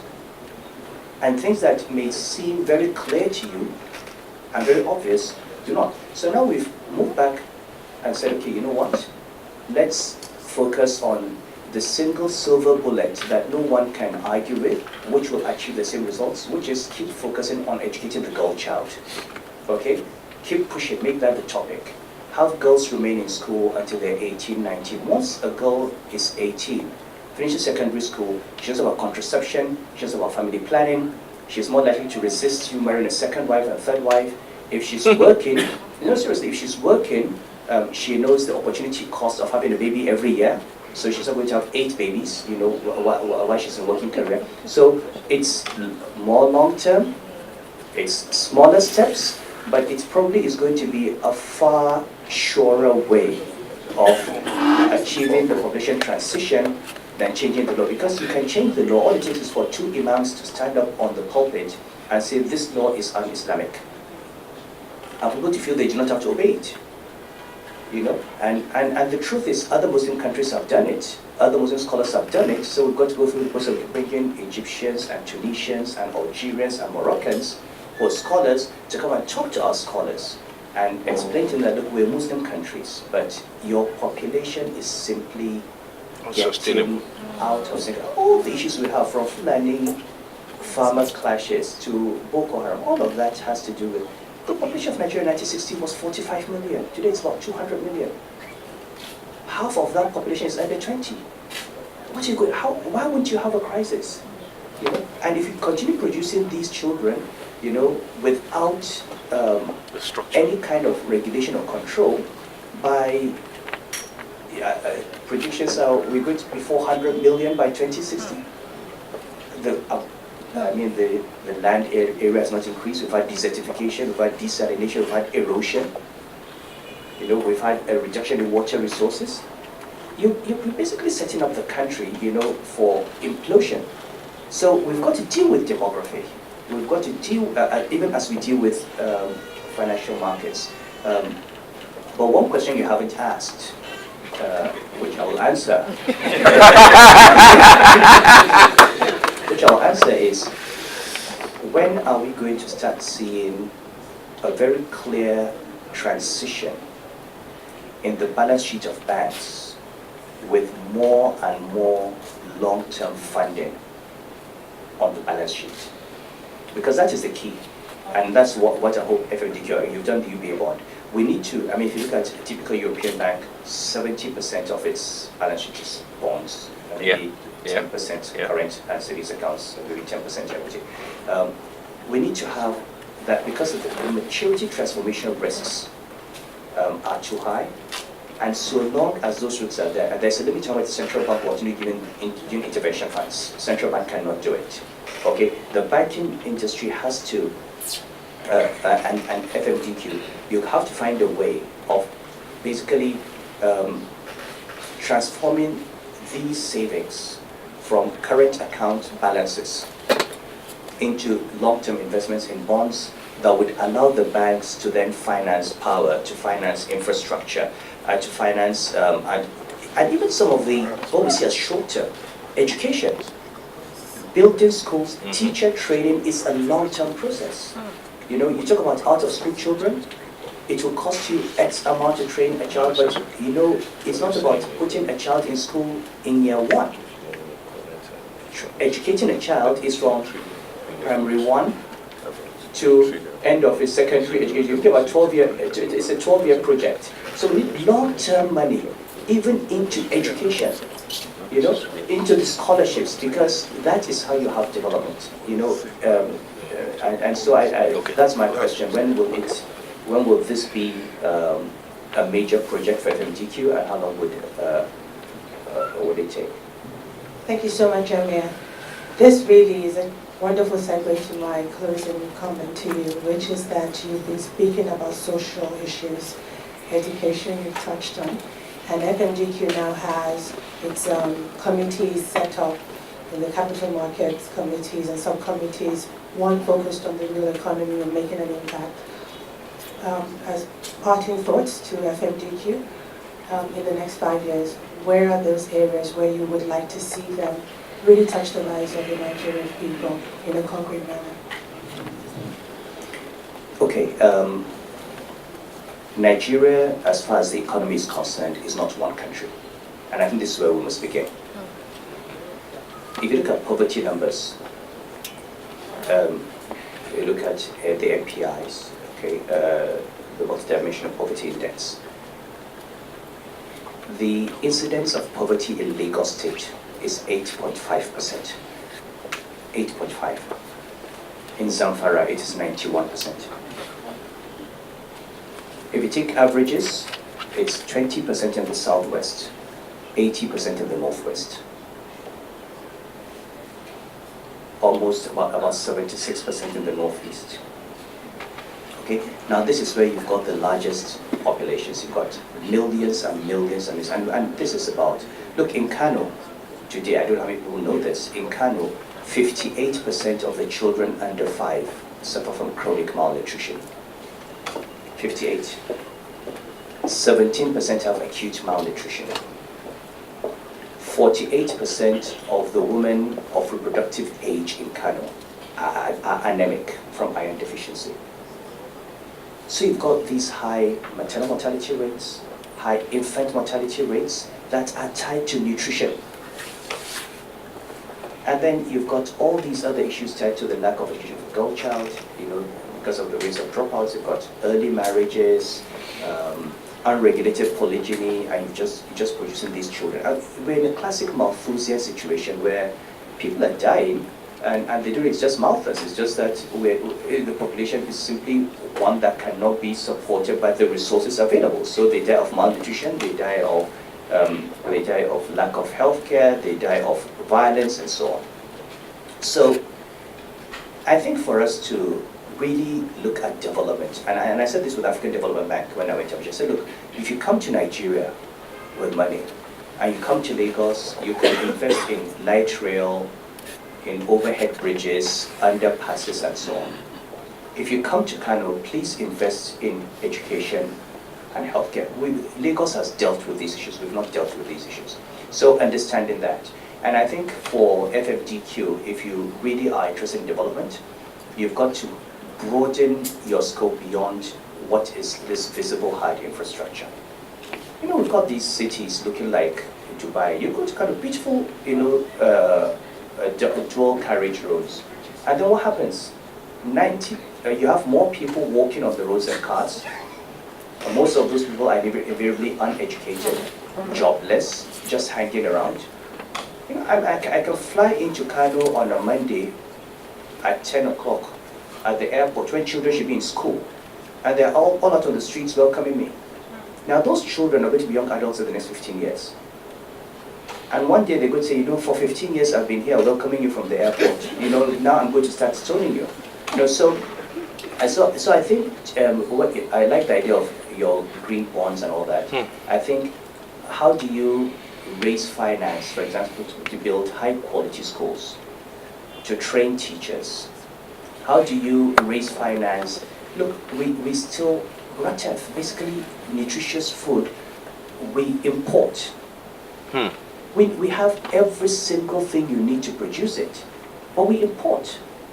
And UNESCO will bring in, and the DFID will bring the food. You give a poor man the food for his child, he sells it in the market.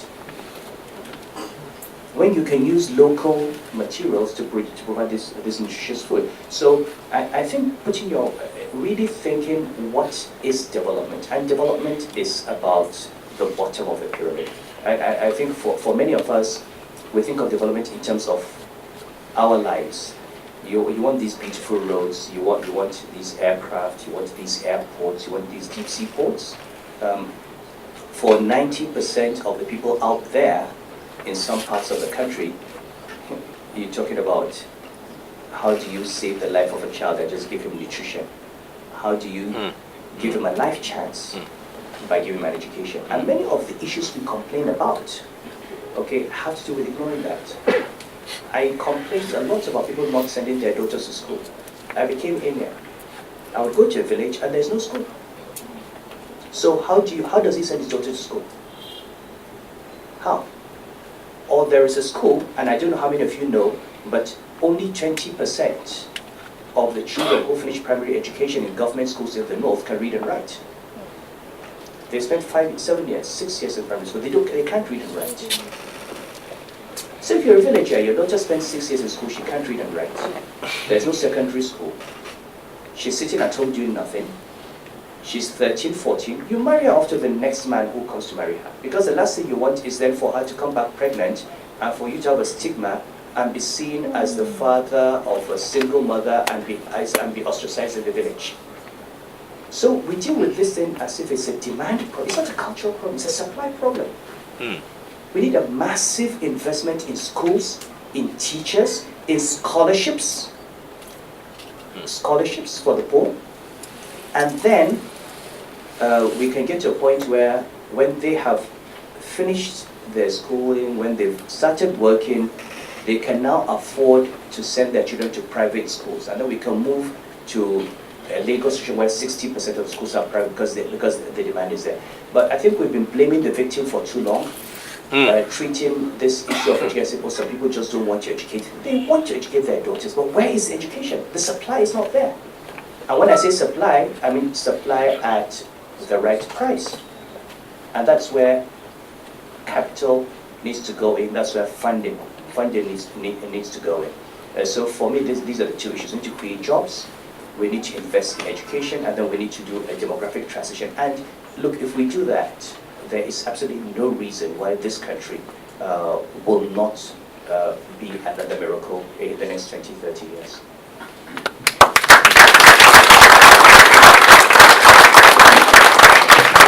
Your Royal Highness, thank you so very much.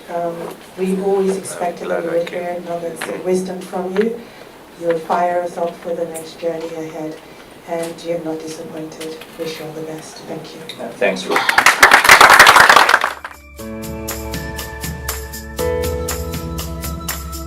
We'll just go now to some quick testimonials and goodwill messages.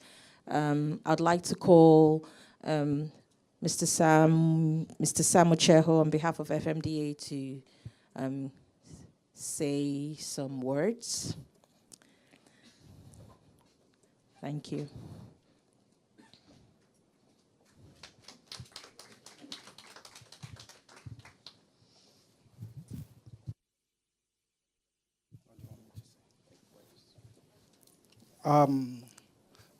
Okay, for FMDA and FMDQ, it's been a good journey, a great journey. We've had our quarrels, we've had our fights, but the market always come out triumphant for it. And that will continue, I can assure you. Because if we must come up with a world-class financial institution, as has been said here today, we'll need to continue to have that deliberations and fight. I guess my colleagues in the room know what I'm talking about when we talk about fighting. But it's a good one. Most of us see FMDA as taking over our meat. But again, it's not taking over our meat. They are our baby. If you don't know, we are the second largest shareholder. I like saying that wherever I am. We're the second largest shareholder, and they can continue to create the world institution. FMDA will continue to get rich by all standards. So thank you very much for the vision and for what has come out of FMDA. The market is proud. we're all happy and we'll continue to look forward to the products, the development that will come out of it. Today, I've heard a lot about derivatives. We're looking forward to that. We're looking forward to trade all the exotic products in the market. We are tired of plain vanilla, and we'll continue to work with you to be the anchor for that. Thank you, FMDQ, for this great work. Keep it up. Thank you, Mr. Ocheho. I'll just call 3 people to speak, and I'll just say in advance so that they can prepare before it come out. Would like Mr. Jack Delaney, Jack, to speak. He was the COO of FMDQ at its inception. I would also like Dr. Wankwo to please say some words, and would like a staff of FMDQ to also speak. Thank you very much.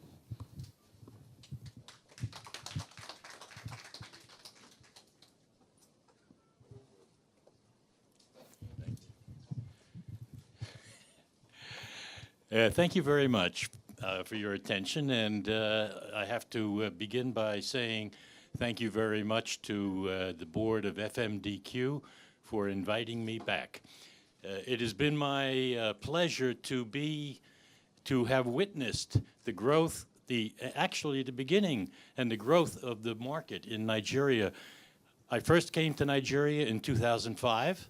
I worked for the United States Treasury Department, who had a clear recognition of the things that Mr. Cross highlighted about the need for the government to be able to finance itself in its own currency. Excuse me. Dr. Nwankwo and the DMO team were very instrumental in developing the market, had the vision, but more importantly, they accepted the message from outside sources.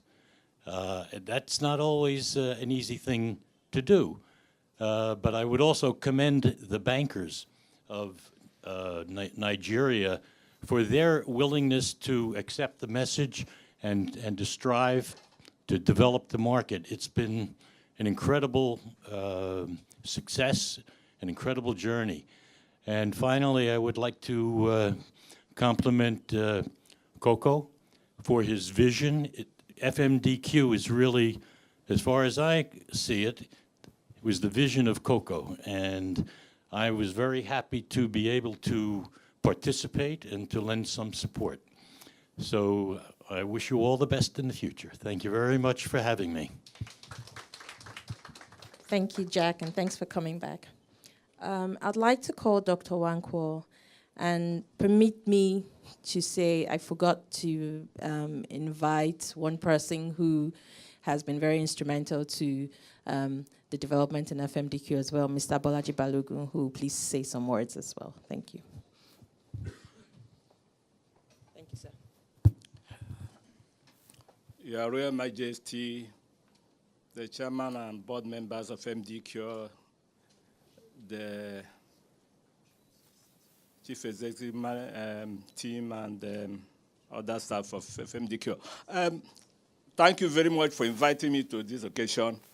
Actually, if I were certain that I was going to receive an award, I wouldn't have come, because I'm generally against awards, generally.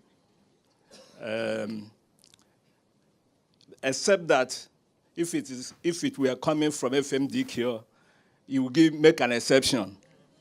Okay.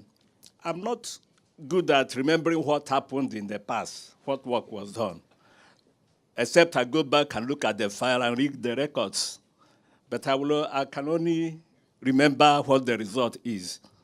And so I want to congratulate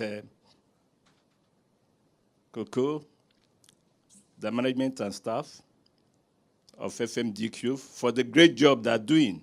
And I also want to use the opportunity to thank all the stakeholders that have been supporting them over the years.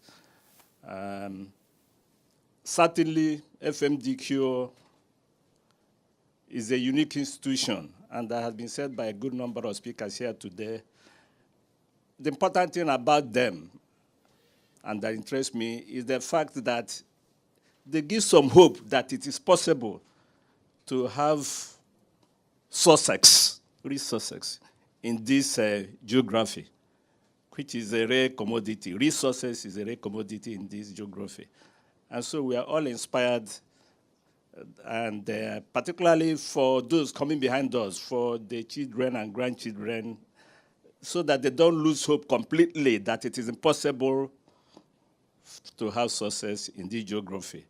So I want to use the opportunity to, in a special way, congratulate FMDQ for showing that it is possible to succeed, that it's possible for something good to come out of this geography. And that gives an indication that in the last analysis, it is possible for the overall success to be achieved. Thank you very much. Thank you very much, Dr. Wankwa. Thank you for coming. Mr. Balogu, please.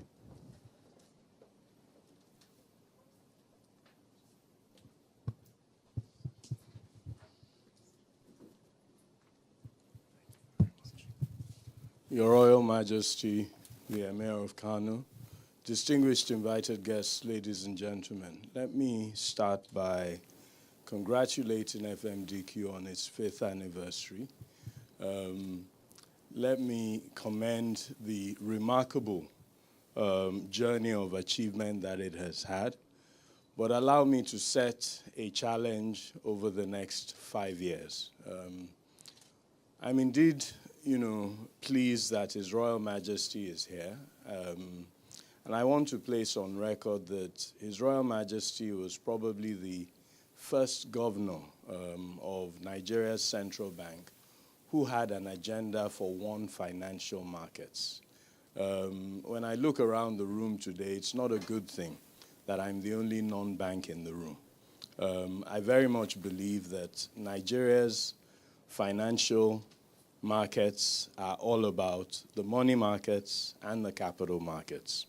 And I very much believe that the solution to all of Nigeria's problems are in the debt capital markets.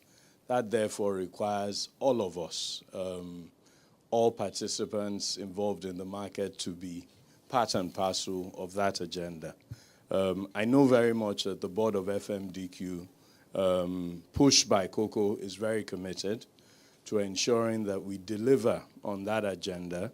I do think that everything that we need to solve in this country, whether it's our infrastructural challenges, our housing challenges, access to capital for SMEs, access to capital for agriculture, access to capital for manufacturing, all of those elements, this market has a very critical role to play in its developments, but we do so with one agenda for one capital markets, one financial markets in Nigeria, with the full involvement of all participants. And I look forward to working, Coco, with yourself and the entire leadership of FMDQ to developing and delivering that over the next 5 years. I wish you tremendous success as you do so. I commend the journey of achievement that we have delivered to date, but there's still so much more that we have to do. And I think when you think about our country and all of the difficulties and social challenges that we have, we must pat ourselves on the back, but we still all have so much more to do. Thank you very much. Thank you, Mr. Balogun. And I'll call the last person, a staff of FMDQ, Uzamaka Etukudo, the first staff after the CEO in FMDQ. Thank you. So it's a great honor to be here. I think you can already tell from my voice, it's a bit of a mix of emotions. It's like cry, laugh. You join a company, you come in, you meet one person in the company and a couple of cheers. And you're wondering, is he for real? What is happening here? What sort of joke is this really? And it's funny because I took that challenge without really knowing where it was headed. I just saw the vision alongside him. he was so passionate, and the dream about FMDQ was so real. So it was just a great opportunity to start something, and like every young person out there would think, sort of have your name in the sands of time as a builder, which is a rare opportunity because not a lot of people have that opportunity to start something new. Most of us just join already made things, and we're flying here and there. So FMDQ for me and has far exceeded my expectations. It's been a company of opportunity, that's been opening for people to grow. You learn.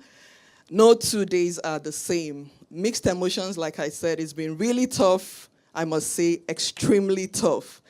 But of course, it's also been really fun when you look back at all the things, coming to fruition, and you look at all the initiatives that the market is able to achieve, and of course, all the lovely things everybody has said here.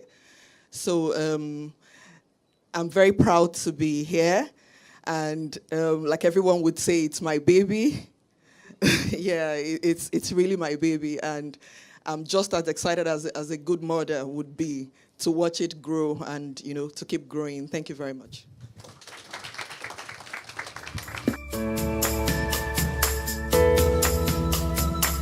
Sorry, just before we close, we will do the birthday thing and just cut the cake, 5th anniversary cake, please, before we go off quickly. Can we have the cake come out here? And can we have the knife, please? Where's the knife?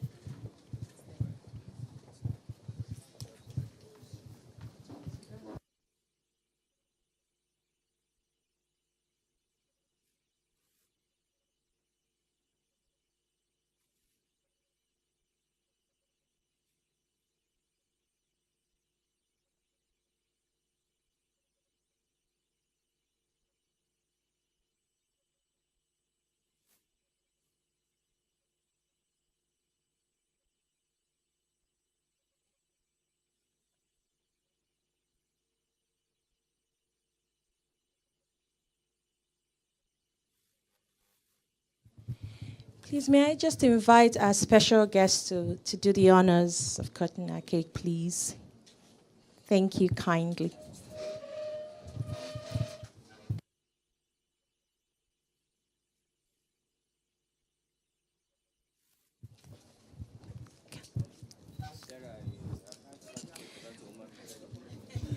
No, I meant honors. No, I meant plural. I said plural. Sorry, ma'am. Everyone up here, please. I will.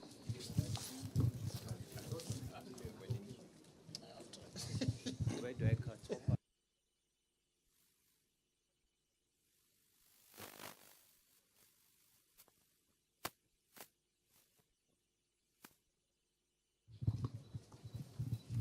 Okay, so this is just to wish FMDQ a happy birthday, to wish FMDQ many more years of success and prosperity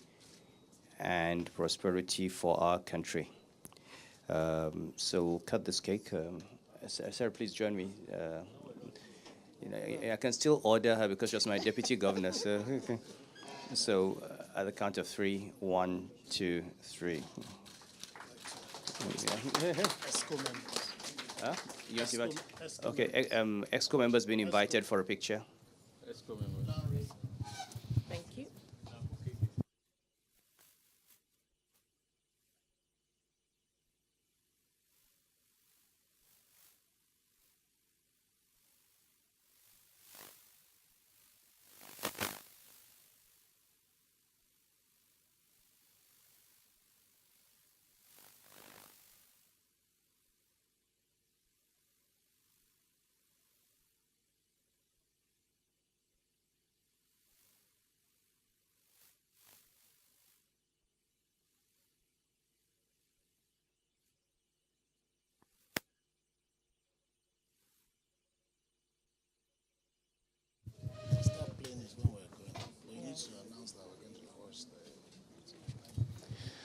Thank you very much, Cody. Your Royal Highness, ladies and gentlemen, I think the day is fast spent and I'm struggling to have a voice myself because of the time we went to bed. Not dissimilar to what happened in 2013. I hope this won't happen 2023. I'd like to recognize Tamsin Freeman. Tamsin, is she around? Thank you. Tamsin was at the 2013 event. Tamsin, I met when I decided I would take this job. I won't tell the story of how I was walked out of the central bank for wanting to take this job. So I decided I would travel to South Africa to go and learn the financial markets there and what to bring to Nigeria. And I went to the JSE.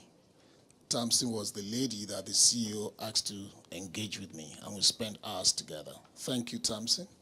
For the last 5 years, she's been with us as a partner, encouraging and working with my colleagues at ESCO level. Gold. We have to thank Dr. Alade for allowing us to use the gold. It was the name for the project for which FDHLMT handled for the central bank in the empowerment of the financial markets. We thought FMDQ could move with it faster. I hope we have not disappointed you. Thank you very much. Now to SLS. At a time, the SEC was slow in registering. And Wira and I went to SLS and said, you know what, recognize FMDQ, let it start. Thank you for the wisdom shared to say we should wait for the SEC to license it and not just make it an institution the central bank will recognize. I'm sure my colleagues know that if we're standing only on the CBN recognition, maybe it will have ended at the 3rd anniversary. I won't say more than that. Demutualization. Again, that came up this afternoon. The board of FMDQ, highly dynamic, has already taken that step. The board has approved that other investors, apart from banks, should be part of FMDQ. The board and the shareholders have actually approved a capital raise that will make that happen. So we're going to have investment banking firms who will join FMDQ as members, as in shareholders, and also DFIs. Mr. Balogun, thank you for being our rever. This event is not for all the members. You are here because you have Mr. Bolaji Balogun, who has been with me as a partner and been with FMDQ. People here may not know you're a director of NASD, another OTC exchange, but you have remained a true partner to us and a rever of mine. And I'm not surprised you've started dimensioning where FMDQ will be in 10 years' time. Bolaji will be speaking to us November 17, and is going to paint the picture of the future of FMDQ. There have been challenges thrown up today, and I'm sure the ESCO members would have been putting this down. We have to deliver to this ecosystem. Finally,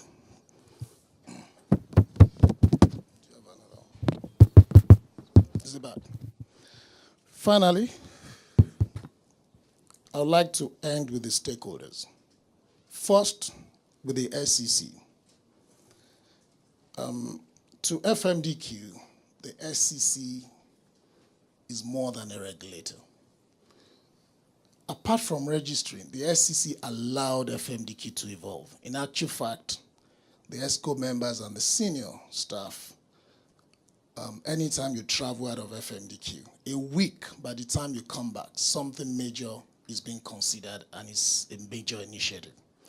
For years, the SEC allowed FMDQ to evolve. We wanted to be a market organizer only. The business plan, I joke with Wura, that we must never share that business plan with anyone, because what FMDQ has become is not in that business plan. Although, if you read the philosophy, you can string the story. Today, we have the strategic role of being the financial markets diplomat, advisor to the government, and a catalyst to infrastructure capital in Nigeria for unlocking that capital. So SEC, thank you. I can see Abbas is in, and we have not started. You heard the numbers from Andrew Cross. We should be in multiples. If the GDP is over 80 trillion, the debt capital market of this country should be higher than that. The non-sovereign is less than 1 trillion. The FMDA, Mr. Cheo spoke to that. We don't fight FMDA. We see it as a body that promoted FMDQ. We have to keep engaging, and we believe we will have success together from time to time and make presentations to them. When we started, we had to introduce fees. Again, most people in this room might not know that the banks did not want to pay fees, if not for the intervention of the central bank. And in actual fact, 2 days before the Royal Highness left the CBN as a governor was when the banks decided to pay the fees. Thank you very much for having held the bankers committee that day. There's no way we could have been a sustainable business, which was what the board said, without having transaction fees and other fees for the value we offer. So the last bit is going to be to the staff of FMDQ. You know, you hear a lot of Coco did this, Coco did that, but Coco only speaks, and I leave the stage for them. And they are the ones that execute, that dream it, that support it, and they spend long hours. And we intend to work on that culture. It's the culture of value adding, the culture of world-class standard. When people leave you with a mandate of world-class standard, you're going to have rigor. It's going to be painstaking, and you have to be enterprising. So we're 68 today.